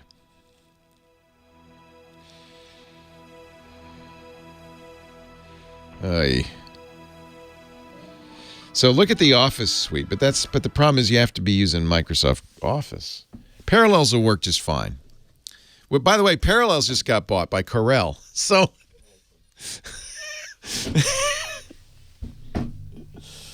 try VMware. Now, Parallels will probably stick around. I'm sure Corel will keep that going. I don't hate anything Microsoft, but I don't want to say you got to go out and buy Microsoft Office. Johnny Jett is here. He is our traveling guy. He is back home for the holidays. And not my home. It's my wife's home. Your wife's home in Canada? Yeah, I'm in Toronto. I grew up in Connecticut. She grew up here. Perfect. Are you going to have a white Christmas in Toronto? Is it going to snow? No, there's no. I actually just looked at the forecast. It keeps changing, but it looked like it said it could snow on Monday. Oh, so Christmas here's Eve. hoping. That would be perfect. Here's hoping. It did that last year, actually, which was amazing. Yeah. Jack, it just blew his mind because it was really Jack's first time seeing snow. Oh, I know. Jack is how old now? 2. 2? I can't believe he's 2 years old. Wow. So, wow. Yes. So this will be. Does he know that it's Christmas? He kind of knows now. Yes, he definitely knows now. Last year he did not, but now he knows, and he has a ball with the ornaments on the tree. I mean, all of a sudden you hear crash, and he's just like playing baseball. Oh no! Oh, that's worse than a cat. Oh no! Crash! It's funny. Anyway, Johnny, it's a great time to be here. I just wish you and yours a very happy holiday, and I know. Thank you. You're going to have a wonderful time up there. So, but Johnny joins us each week to help us travel like a rock star or like a Google founder. So, well, I came in last night at midnight, actually after midnight from Miami, but I was happy that I wasn't going to England, especially London Gatwick, which we were. The drones shut Gatwick down. Yeah, so I actually had this on my list to make my app of the week, and I thought this is the best time now. You can airmap.com. Do you know this one? No, I don't. So it's for drone. I'm not a drone pilot, but I had someone write a guest post for me a while ago, and so they recommended this app, airmap.com, and then it's /airmap -for drones. But if you go in there, I'll put it in the chat room. Actually, I'll do it right now, and I'll also tweet it out. So if you can't find it, but you should be able to. Complete situational awareness for drone pilots. Yes. Now, I have to say, I had, until I dunked it in the Caribbean, one of the DJI Mavic drones, and it was smart enough to say, I'm not going to fly. You're near an airport. And that's why I brought this up, because this is what this does. Yeah. Unfortunately, the two people that got busted yesterday, or they were arrested, and I was actually surprised. One was a 46-year-old male and a 54-year-old woman, I think. I thought they were either going to be kids or terrorists, but were they just dumb? I don't know. I didn't hear the whole story. I don't know if they even. But they came out shut with it. down. This is not the biggest airport in London, but it's a big airport. Yeah, over 100,000 people. I mean, when you're missing a flight during the holidays, you're really in for it, because there's not enough. The planes are going out 100% full. Yeah. So there's no seats for you to get on. So these people are definitely missing their not only their holidays, but they could be going for big time important reasons, like seeing relatives dying, or funerals, or weddings, or whatever. They're in jail now, and the offenses, which are disrupting services of civil aviation aerodrome to endanger or likely to endanger safety of operations or persons, carry a maximum lifetime sentence. This is should, serious, as it should. It should, and it was ridiculous. But the problem is that if they don't come up with a solution quick, this is going to be a new trend that we will not want all over, because they're saying that you can fly these drones 5 miles away, and it's different, and you can't shoot them out of the air because they're afraid to the bullet's going to land somewhere if you miss. And there's I was reading a lot about it, and you can't jam it. I don't know. They need to figure out a solution quick. It's a good thing that they have arrested these guys, because what it does is it gives people pause. They may get caught. You might think, I can fly this drone. Nobody will ever figure out it's me. Well, they will. They're going to catch you. They'll eventually catch you. Yeah. But it took time. But so my point is, if you are getting a drone for someone for Christmas, check out this app, because it will show you the safe places that you can fly it all over the world. It's not just in America. Yeah. In the U.S., when you get a drone, you have to register with the FAA. And that's been the law for 3 years. It's not the case in Britain. That will change. It will, but also you can't bring drones into some countries. I've had friends have their drones taken away when they're trying to go through different customs. I didn't try to travel with the Mavic. Well, now it's in its resting place, permanent resting place in the Caribbean Ocean. But well, keep that in mind if you're buying. I'm not buying any more drones. I'm done with drones. Okay. Yeah, but it's a legitimate hazard, not because of course you can take a plane down with it, and so. It's not merely a nuisance. This is a real hazard. It's like the lasers. But I think it'll be solved. Remember, we thought lasers, these pocket lasers, have become a real problem. Although they still are. They still are, but they haven't. We found ways to combat it, I guess. Right. So, and speaking of Christmas gifts, if you are looking to buy a Christmas gift, here's a great website. Don't get a drone. No, but here's a great website for someone last minute. Actually, drones are a great gift, but go ahead. The website, flightgiftcard.com. Okay. So, like Delta, if you go to the grocery store, you can see, they have a Delta card that you can buy for, whatever denomination you want to. But with this one, you can buy it for 300 different airlines. And so you're giving the gift of flight. Exactly. So 980 destinations, 70 countries. So do you specify the destination? Nope. Or no? You don't do anything. So you just let's say you put $500 on a gift card you want to give to somebody, and all their partners include all the major airlines: Air France, KLM, American, British Airways, Delta, Emirates, you name it. And then they can choose wherever they want to go or how they want to spend it. So if their flight's only $300, they will have $200 left over. So and you can put it the amount you can put on is between $25 and $10,000, but you can have it emailed right away. So there's still plenty of time for Christmas. This would be a nice gift for Elisa. Just say, hey, you want a flight to Paris? Here's your gift card. It does expire after 2 years. Oh. So keep that in mind. Okay. So some gift cards don't expire. This one does expire after 2 years. So definitely keep an alert on that. And actually what I do when I get, in an airline, if I change my flight and sometimes I buy a cheaper flight than it was, I'll get a credit. And so what I'll do is I'll forward it. I use follow up then. Yeah. And I'll say, remind me in a week or whatever that I need to use this. And every week I'll just keep reminding myself I still have this credit. So do that as well. And they'll also send a physical card, but I think that's going to be too late. It says it'll be like 5 to 10 days for the physical card, but the email is good enough. The email is definitely enough. So it's a great travel gift. And hey, if you want to send me one, I'll be happy. Send Johnny Jeff your Johnny Jet, your gift cards, your travel gift cards. Go to johnnyjet.com. That's his website. Actually, that's the gift to you from Johnny. A great website with lots of information about traveling. And, of course, his newsletter, which everyone should subscribe to because it has great travel deals, last-minute travel deals.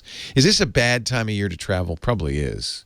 Well, this is a busy time and an expensive time. If you wait to a week after New Year's, everything will be on sale. It will be cheap. They're on sale now, and you won't have to spend a lot of money at hotels. You won't have to fight for a pool chair or a beach chair. So I would wait to the week after New Year's. See, this is why the Russians celebrate Christmas late, because that way you can fly there cheap. This is brilliant. I think for sure. Is it true in Montenegro also? There's like a Christmas. It's like late January 7th. See, the airfare is cheap because you can go to late Christmas. And actually, then, of course, the Canadians celebrate Christmas in October like everything else. They're just nuts. Thanksgiving. I'm just kidding. Thank you, Johnny Jet. Leo Laporte. Thank you. The Tech Guy. Happy Christmas. Merry Christmas. Oh, I hope you have a wonderful holiday.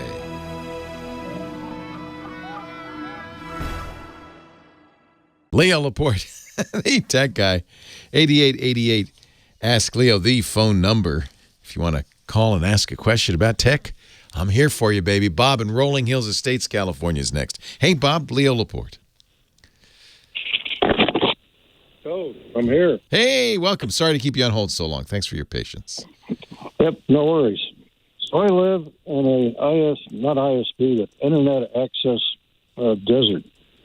Even though I'm surrounded by 1 million people within 10 miles. Oh, no. Yeah. And I have Frontier. Some might call it an oasis, but okay. Depends on your attitude towards the internet, but okay. Right. So I have this pleasure of using Frontier Telecommunications. And I'm so sorry about that. Okay. A lot of people in the Southland is commiserating with you right now, Bob. Yes, and they offer me for $30 a month a magnificent 700 kilobits per second. What? Internet access. What? That's not usable.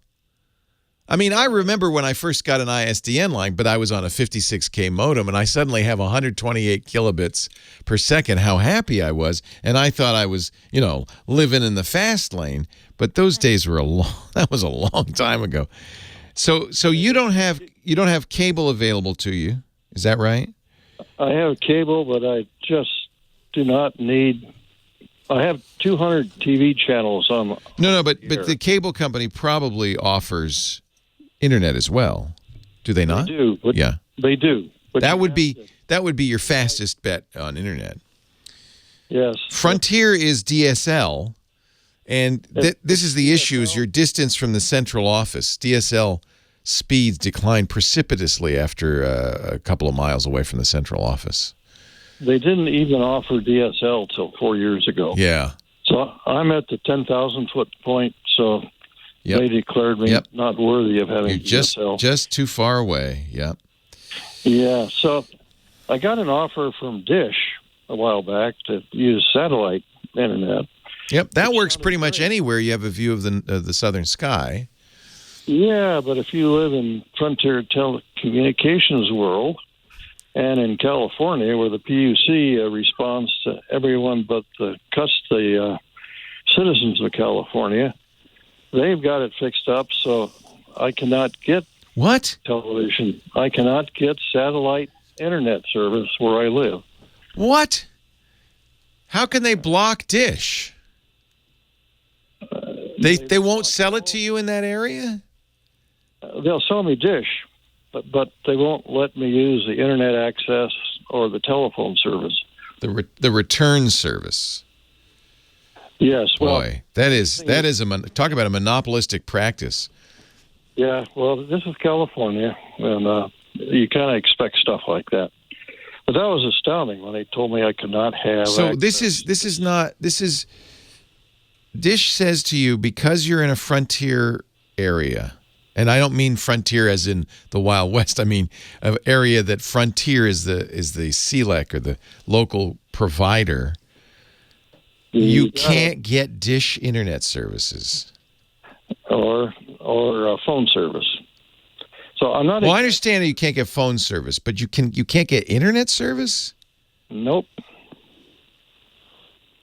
Okay. Well, it sounds like your only choice then, and this isn't, by the way, I'm sad to say, the state of internet in the United States is shameful. We invented the darn thing, often that's the case, by the way, because ours is the oldest system, and so there's a lot of weird, rules. But in most areas, at best, you have a duopoly, the phone company and the cable company. And in many areas, you don't even have that. And you're one of the areas where your only choice is the cable company. You don't have to get cable TV, though. You can just get cable internet. You sure? Yes. Now, it'll cost you more. They don't like it because they want to sell you. You're right. They want to sell you those 200 channels of nothing. Yep. And they want your bill to get up over $100. But in most, who's the cable provider in that area? Cox. So I would say I want internet only, Cox. They do offer that, unless you're in. I mean, I've never heard of this where you can't get Dish because the phone company won't cooperate. That seems like a FCC violation. But again, we don't really have any FCC rules anymore. So it could be a Cox thing. It could be the cable company here has managed to find a way to not let you. No. Cox sells internet only. They don't want you to buy it because they don't make as much money. And what they do, what most cable companies will do, is say, "Well, okay, if you insist, you don't want our triple play, we'll tell you internet only, but it'll cost you more," and they'll tack an extra $10 on it. But they should send it to you. And that will be the only decent internet available to you. If you tell me that the best you can get on DSL is 700 kilobits, that's not even usable. And modern internet. No. Yeah, modern internet, you can't. And until 4 years ago, I couldn't even get that. Yeah. I had dial-up. So I would check. There are other satellite providers out there. I would check with Exceed and see if their Wild Blue will work. The problem with satellite internet, it's not going to be cheaper. You're going to end up buying gear, and it's going to end up costing you more. And there are limitations because they have limited bandwidth, and so as a result, they have fair use rules and things like that are going to impinge how you use it. But Wild Blue is a pretty good service.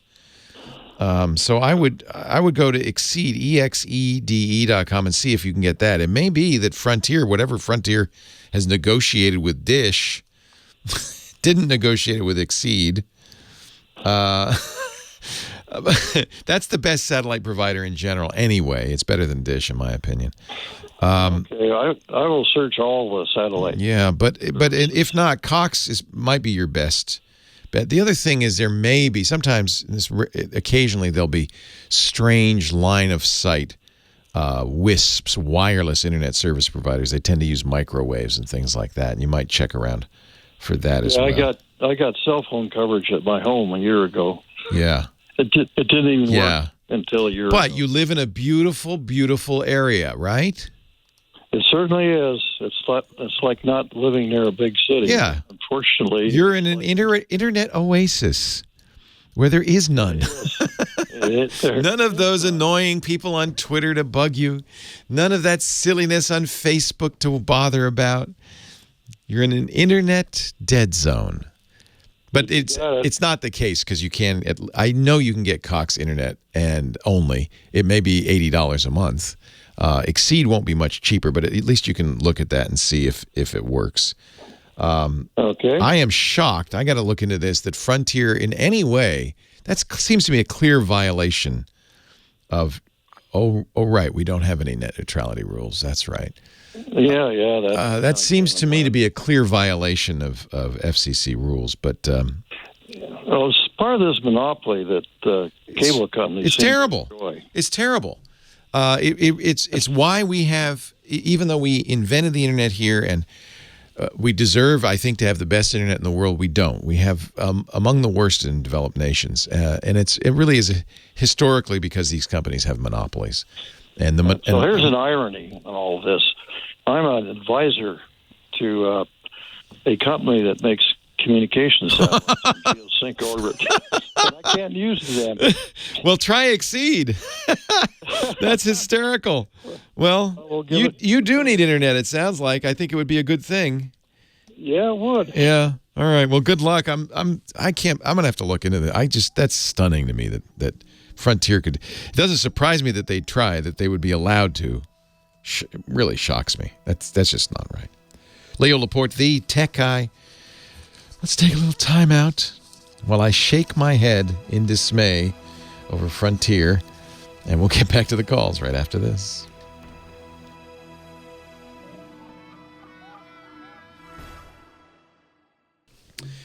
Our show today brought to you by our fine sponsor, keeping you safe for years, the great folks at Simply Safe. I'm a fan of Simply Safe. I know you are as well. It's home security done right.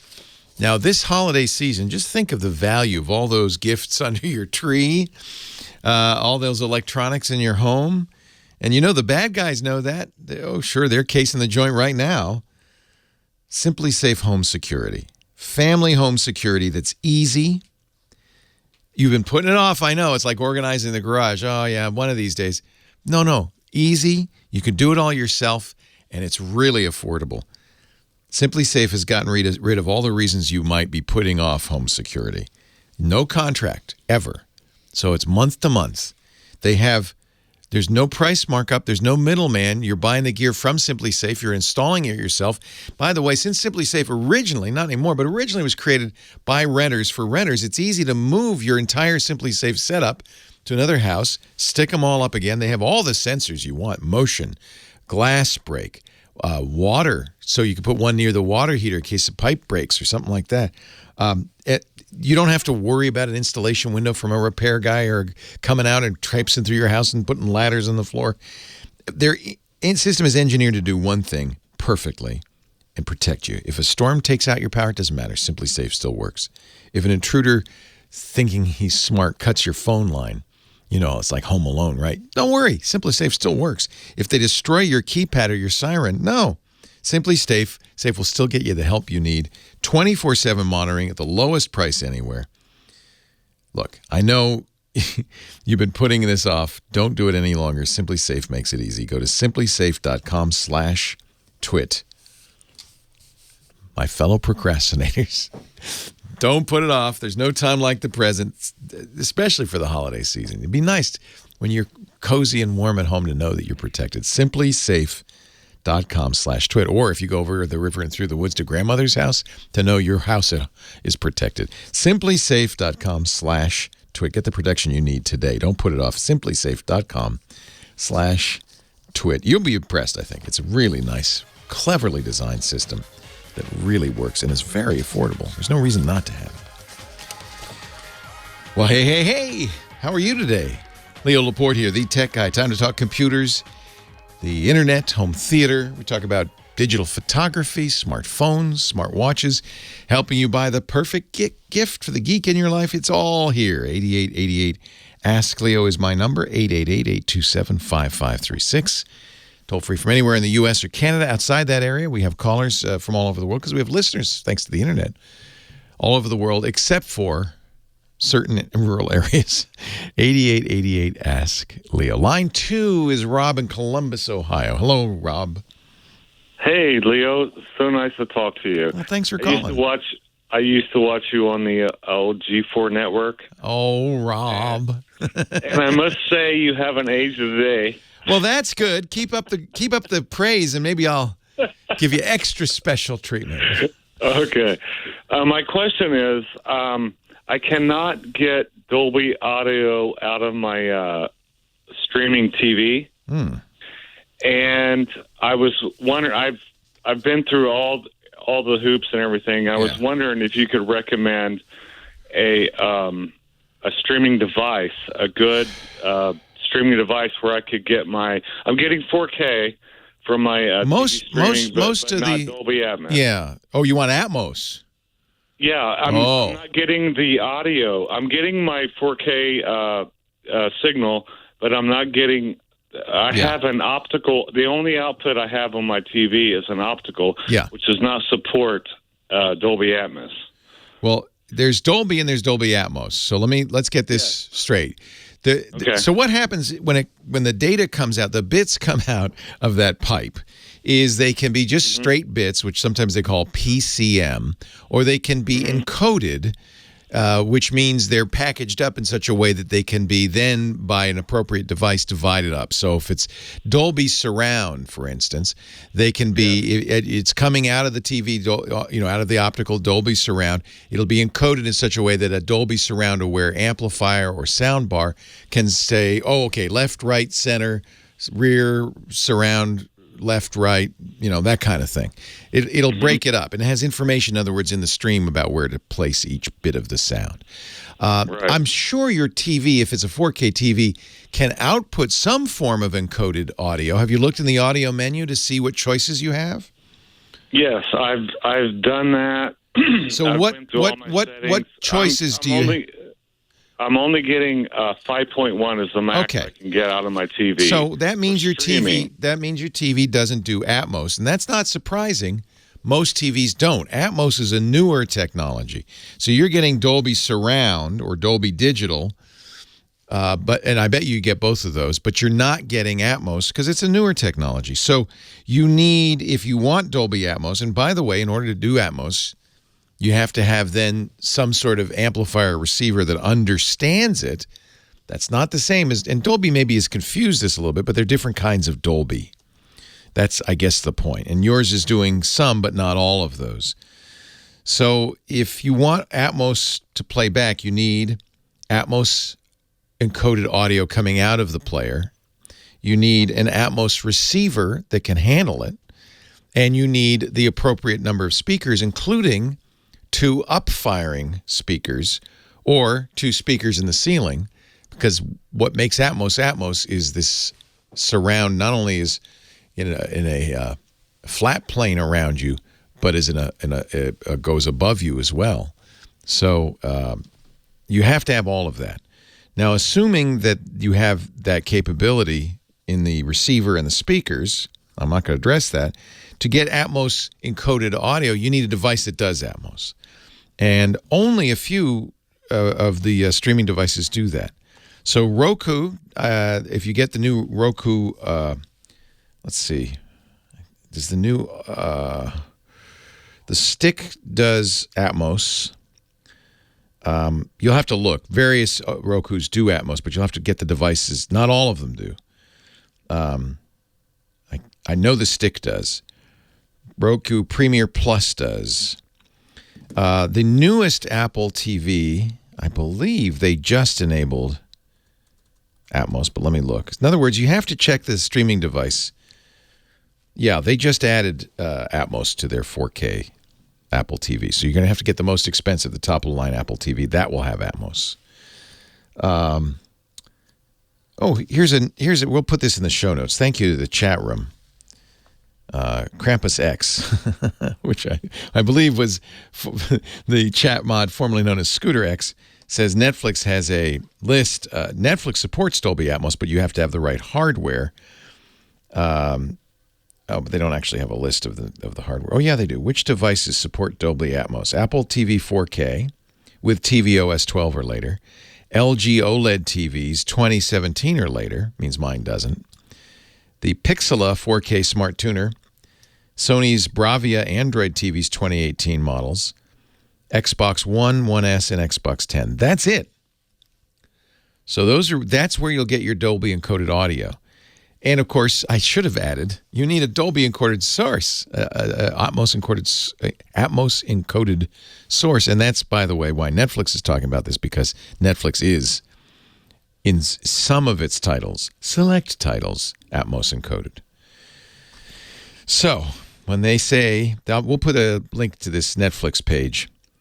When they say Dolby Atmos and Netflix, it means you have to have a title that supports it. You have to have a Dolby Atmos capable audio system, speakers, etc. You need to have a plan that supports streaming in Ultra HD.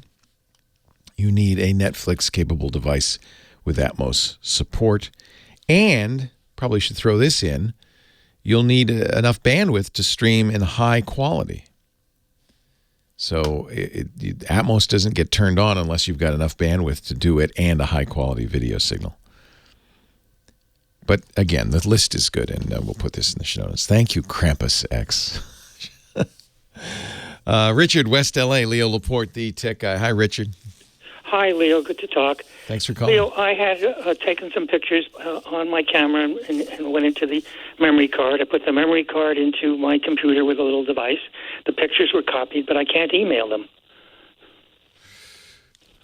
You can't email them? Why not? What happens when you try to email them? I hit email, and it goes through Google, apparently, because Google asked me for my name, my handle, and my password, which I put in, and everything was fine. I see what you're saying. I loaded it all up, and then I get a message saying, can't work this right now, try again later. And I've tried again later about 4 times. Huh. So a Windows 10 machine? Yes. Okay. It's set up, it sounds like, to have, you're a Gmail user, I take it. It's set up to have Gmail be your default mail client. Is that true? Is that what you'd like? Yes. Okay. Because it may be that if you were using another mail client, Outlook or something, that this would work, but it may be that Gmail is not happy with it. In general, I don't really prefer not to attach files this way anyway. If the only place these files exist is on your hard drive, well, that's what you're going to have to do. But attaching large files, well, you've heard me say 100 times, don't open email attachments. So that's problem number one. Email attachments are the most common vector for viruses and malware. But number two is it's easy enough, especially with pictures, they can be so big, to jam up somebody's mailbox. A lot of mailboxes will only support 15 megabytes. That's not much. Easy to jam that up. So in general, I think it's I would say, strong recommendation that what you do is you put these pictures up on Google's Photos library, right? Upload them to Google Photos, and then send a link rather than trying to send the individual images. If you can't send the images, perhaps they're not JPEG, perhaps most likely they're too big. The Gmail's saying, hey, you can't send something that big, for the very reasons I spoke about. And also, I have to warn you that many people's email clients will say, I'm not going to accept attachments. That's dangerous. So the best way to get something through is upload it to, if you don't want to use Google Photos, use Dropbox or some other cloud solution, some place in the cloud that your correspondence can easily access. Google Photos is a great choice, in my opinion, because they'll let you create an album and send a link. You can send 100 photos with one link. It's a really much more efficient way to do it. But it does require an extra step on your part. Upload them to Google Photos. 8888 Ask Leo, the phone number. We're going to take a little break. Come back with more of your calls in just a little bit. Don't forget our website, techguylabs.com. No sign up. It's free. But all the info you need is right there.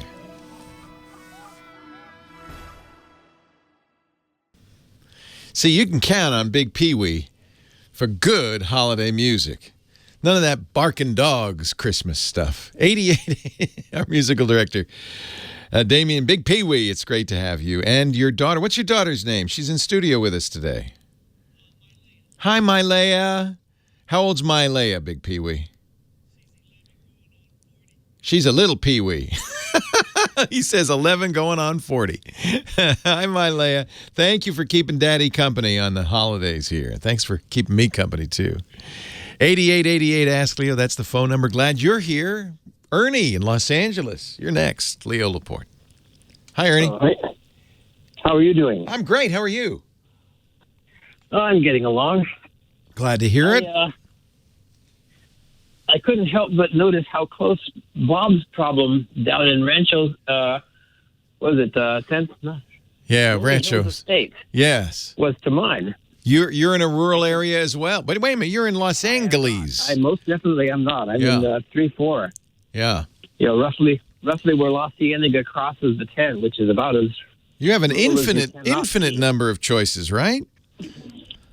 At least theoretically. The problem is trying to decide which one. Yeah. And what I'm wondering is if there's anybody who has a website. There is. That has some means of pricing out various odd internet suppliers. Yeah, I'll tell you who I recommend and use. This is a big issue because it's very hard to get that information otherwise, right? Who provides internet service in this area? Remember that all the internet service you have to choose from will come in 3 flavors. You have 2 big pipes in your house already. One's your cable, if you have cable, and one is your phone, if you have phone. And then you have a third choice, which is wireless. And there are a variety of wireless providers. Cable and phone are a little bit more limited. Cable there's only one cable company for any given area. So whoever your cable TV company is, that's the one you to go to for cable internet service. Phone's a little different. You have an incumbent carrier for the phone line, AT&T or Verizon or Frontier, whoever that is. But the FCC some years ago said that these companies also have to give third-party DSL providers access to those lines. So companies like our former sponsor, DSL Extreme, also will offer internet service, but it'll all come in on the phone line. So your local phone company will have internet service, and then there will be a variety of other companies offering service. But there is something to remember about that kind of DSL service, that's what it's called, is it sits on the phone company's copper wires. So they're responsible for the copper wires leading into your house. What the FCC said is, well, a company like DSL Extreme can put a switch in the phone company's office and then advertise that they offer internet service through that switch. But really, the infrastructure is right up to the central office owned by the phone company. And sometimes phone companies are not super cooperative. They only cooperate as much as they absolutely have to by law because they don't really like it that these other companies are using their hardware to give you internet service. They prefer to sell it to you directly. So there's always that tension between third-party DSL providers and the phone company. And then finally, when you get to wireless, there's a lot of flavors. There's, of course, the cellular companies are offering residential, in some cases, residential internet. But you may also be able to get a microwave link or other kinds of links. And if you're really lucky, some people, a small number, have fiber available as well. Verizon offered Fios. Frontier has Fios. That'll fiber to the home. That is another choice. So where can you find out what's available to you and get reviews? My favorite place is an independent website. Remember, there are a lot of, this is very confusing. You'll go on the web and you'll say internet reviews. And you'll see a lot of sites that are essentially advertisements. They get paid, by the companies they're, quote, reviewing. And, I don't like that very much. I'm very careful to preserve my independence and integrity. And I really hate it when people on the internet pretend to be independent and in fact aren't. But there's one site I believe in, and that's Dsl Reports. So if you go to dslreports.com and you click the reviews tab, you can put in your zip code and see, first of all, one of the most valuable things is you'll immediately see what's available. And it's usually my experience has been it's pretty complete. And then you'll see independent reviews by users of what is out there. They even score it. There are other places to go. That's the one I like. But that's and I'll let others in the chat room mention and so forth. Brett Glass, who's a WISP in I think it's Wyoming. He is a wireless internet service provider in Wyoming. Says there's a FCC National Broadband Map. I don't trust the FCC any farther than I can throw them, but at least in something like this, they're probably accurate. So you can see their national broadband map will give you some idea of what broadband's available. But we'll not give you reviews, as it shouldn't. So that's why I like DSL Reports.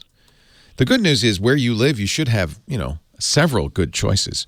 About 80% of America only has two choices, the cable company and the phone company.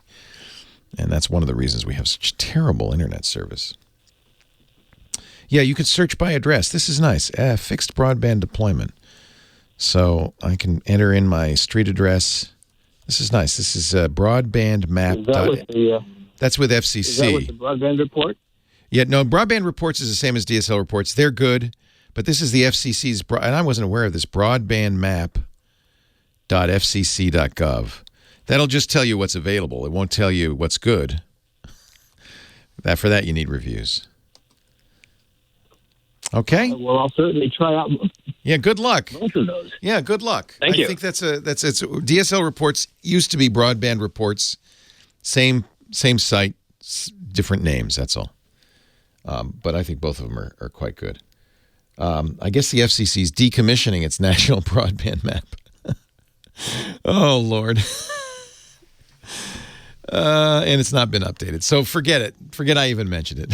Thank you, FCC. Another fine job by our federal government. Leo Laporte, the tech guy. More calls right after this.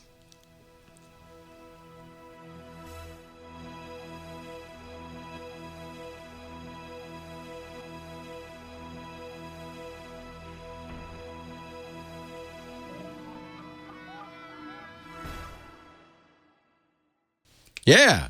Let's have a rock and roll Christmas. Just like we used to do. I don't know if I ever had a rock and roll Christmas. Maybe I should have my first rock and roll Christmas. Leo Laporte, the tech guy. 8888, Ask Leo, the phone number. Duke on the line from Redondo Beach. Hey, Duke. Hi. Thanks for answering.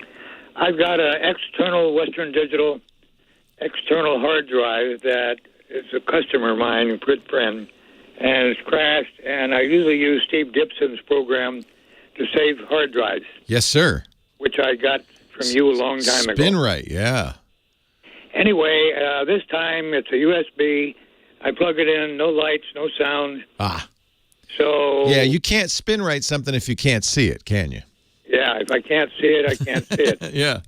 So that means probably the enclosure died. Do you know what I'm saying here? Yeah. So so when you have an external drive, you have two things. You have a regular hard drive that would be just like in your computer or laptop, but it's stuck inside what we call an enclosure that takes that probably SATA drive, almost certainly SATA drive, and turns it into a USB drive. In general, in order to run SpinRite on it anyway, we'd like to access the SATA port directly because you get more information. But you can SpinRite a USB drive unless the enclosure has died. And that sounds like that's exactly what's happened. If you plug it into different machines and it doesn't wake up, you don't see it, nothing's happening, and the enclosure died. The good news is that's probably an easy thing to get around.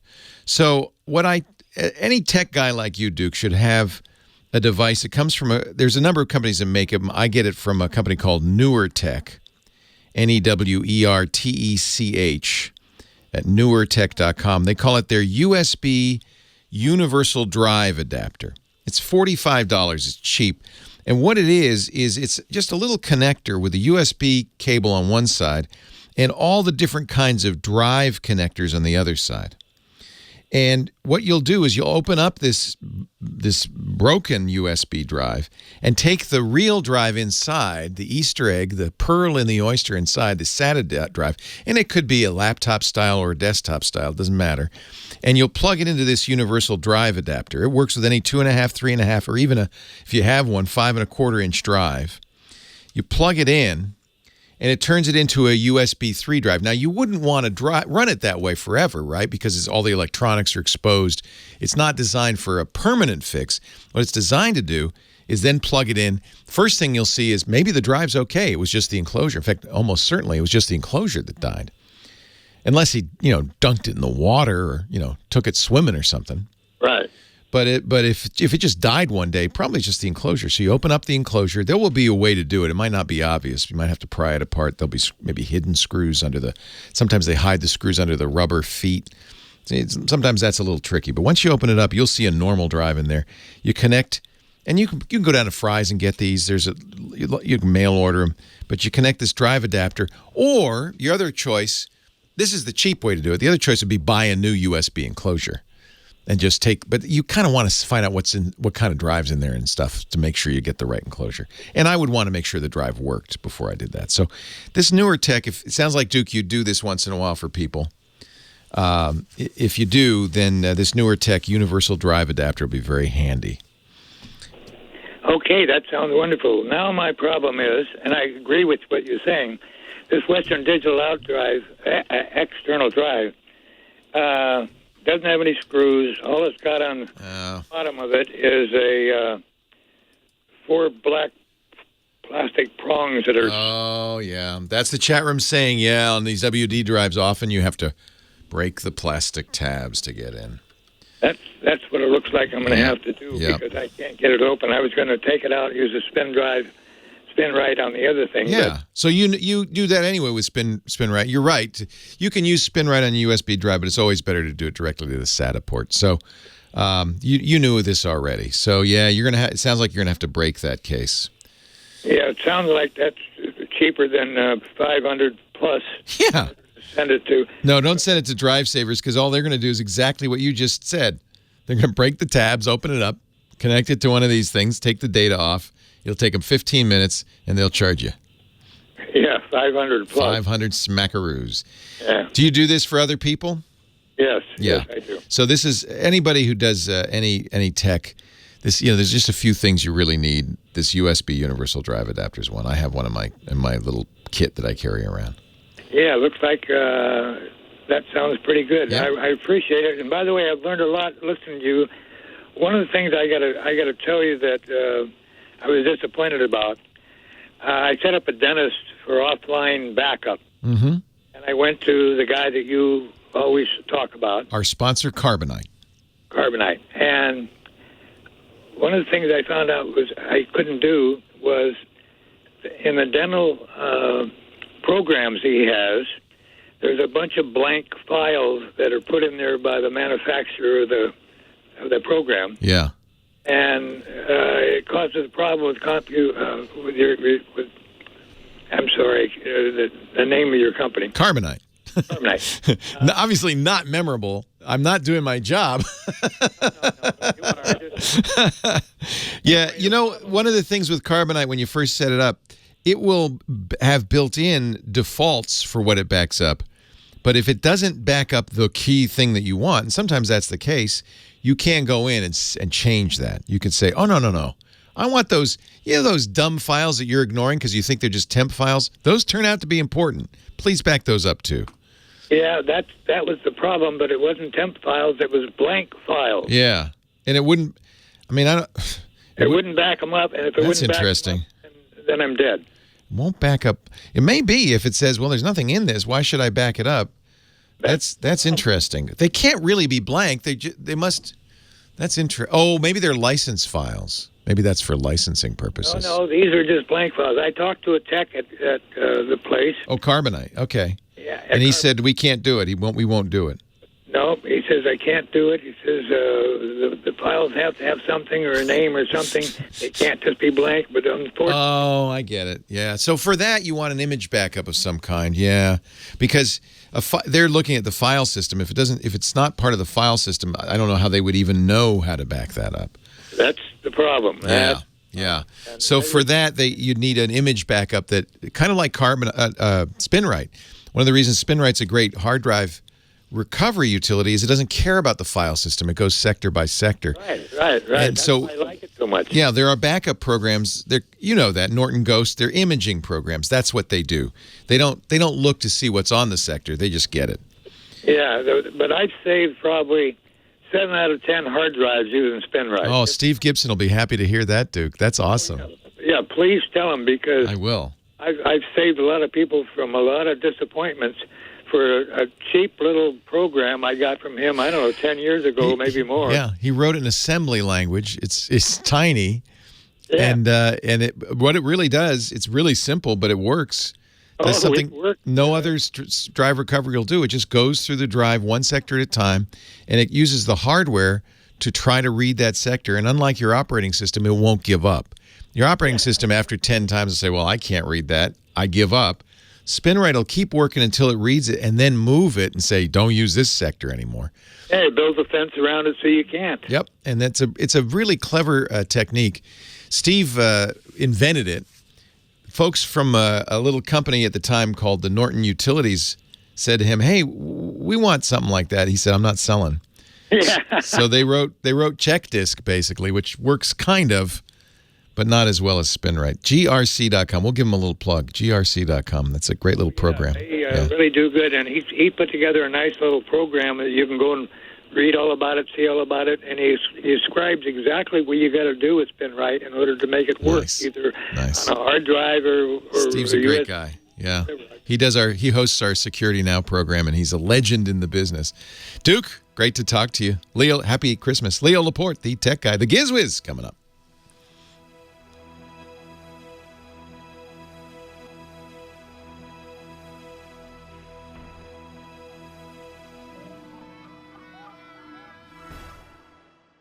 Bailey and Milea's dad swinging us today. The disco hits, they just keep on coming. It's the good times. These are the good times. Our disco man is here. He's gone from satin to flannel. Yes.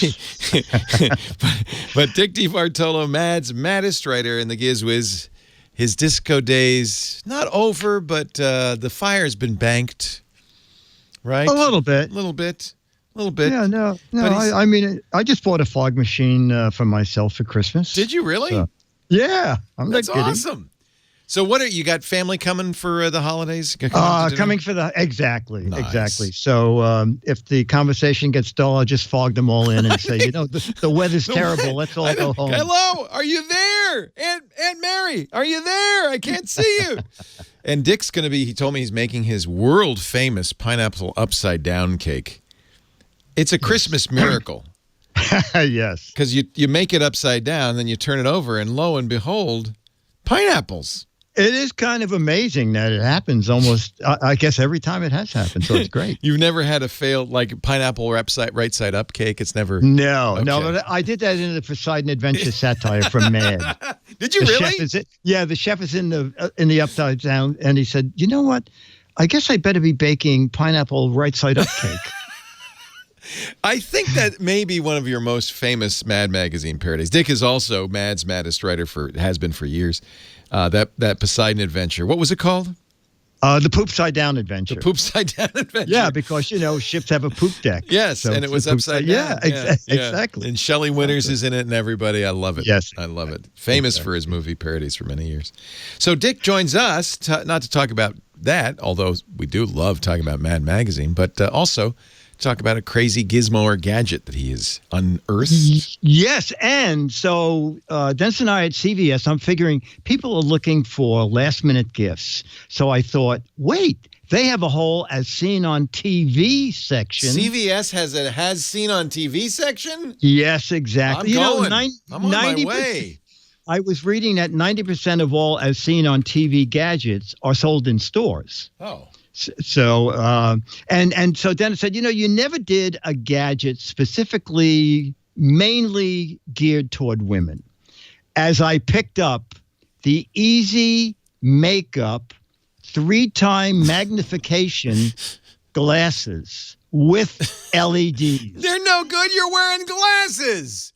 How are you supposed to do your makeup? Well, wanting to try everything. No. Yes, and having been told, Dick.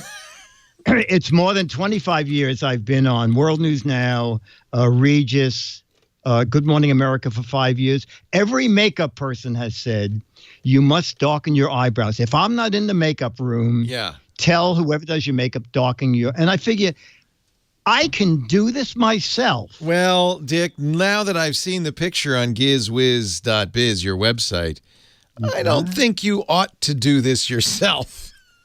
No, I thought they were darker than the makeup people. What happened to the middle of the mustache? Well, I thought, you know what, maybe I should do the whole stash. And then I thought, I could be here through Christmas. So what are you using, a magic marker? I don't know. I said, Dennis, what can I darken my eyebrows with? So he said, I have paint. Leo, these...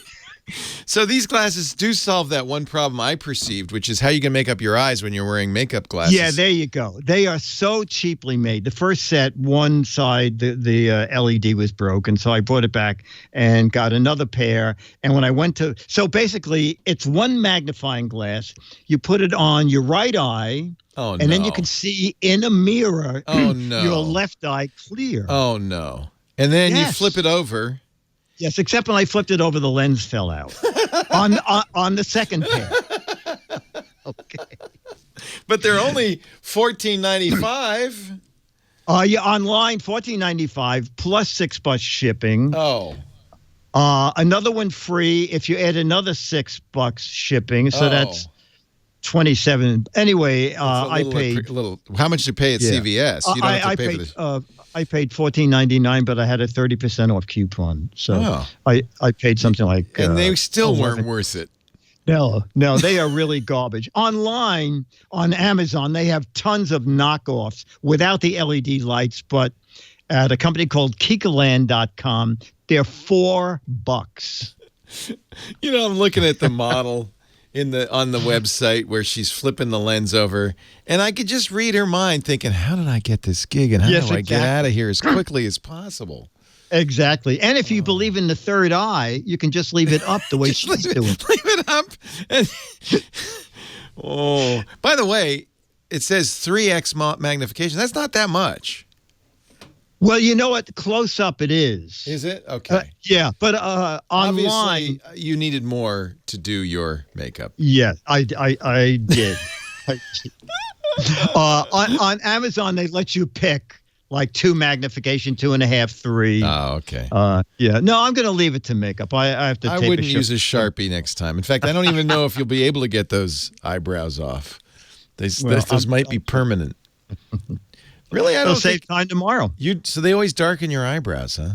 They do darken my eyebrows. Interesting. What do they do about your head?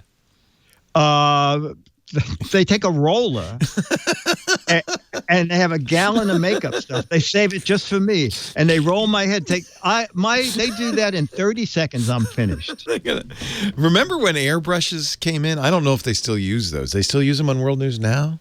No. You know, I never had airbrush makeup. Briefly, when they first went to HDTV, the makeup artists at Live had, but basically, it was the same kind of airbrush you used to paint model kits, right? But instead of putting paint in it, they do some sort of soluble makeup, and it'd go brrr, and oh my god! And they'd paint your face with it.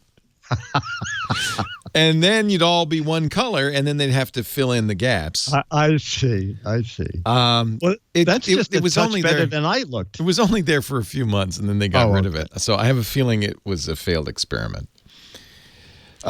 If only they'd had the makeup glasses. Yeah, exactly. When we were doing Tech TV, this would have been a godsend. Yeah, we had to do our own makeup. Yeah. That's when I knew Tech TV was doomed. It started when they got rid of hair and makeup, because then we had to do our own.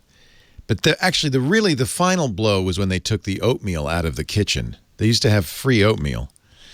And I figured if they can't afford free oatmeal, this company is in really bad shape.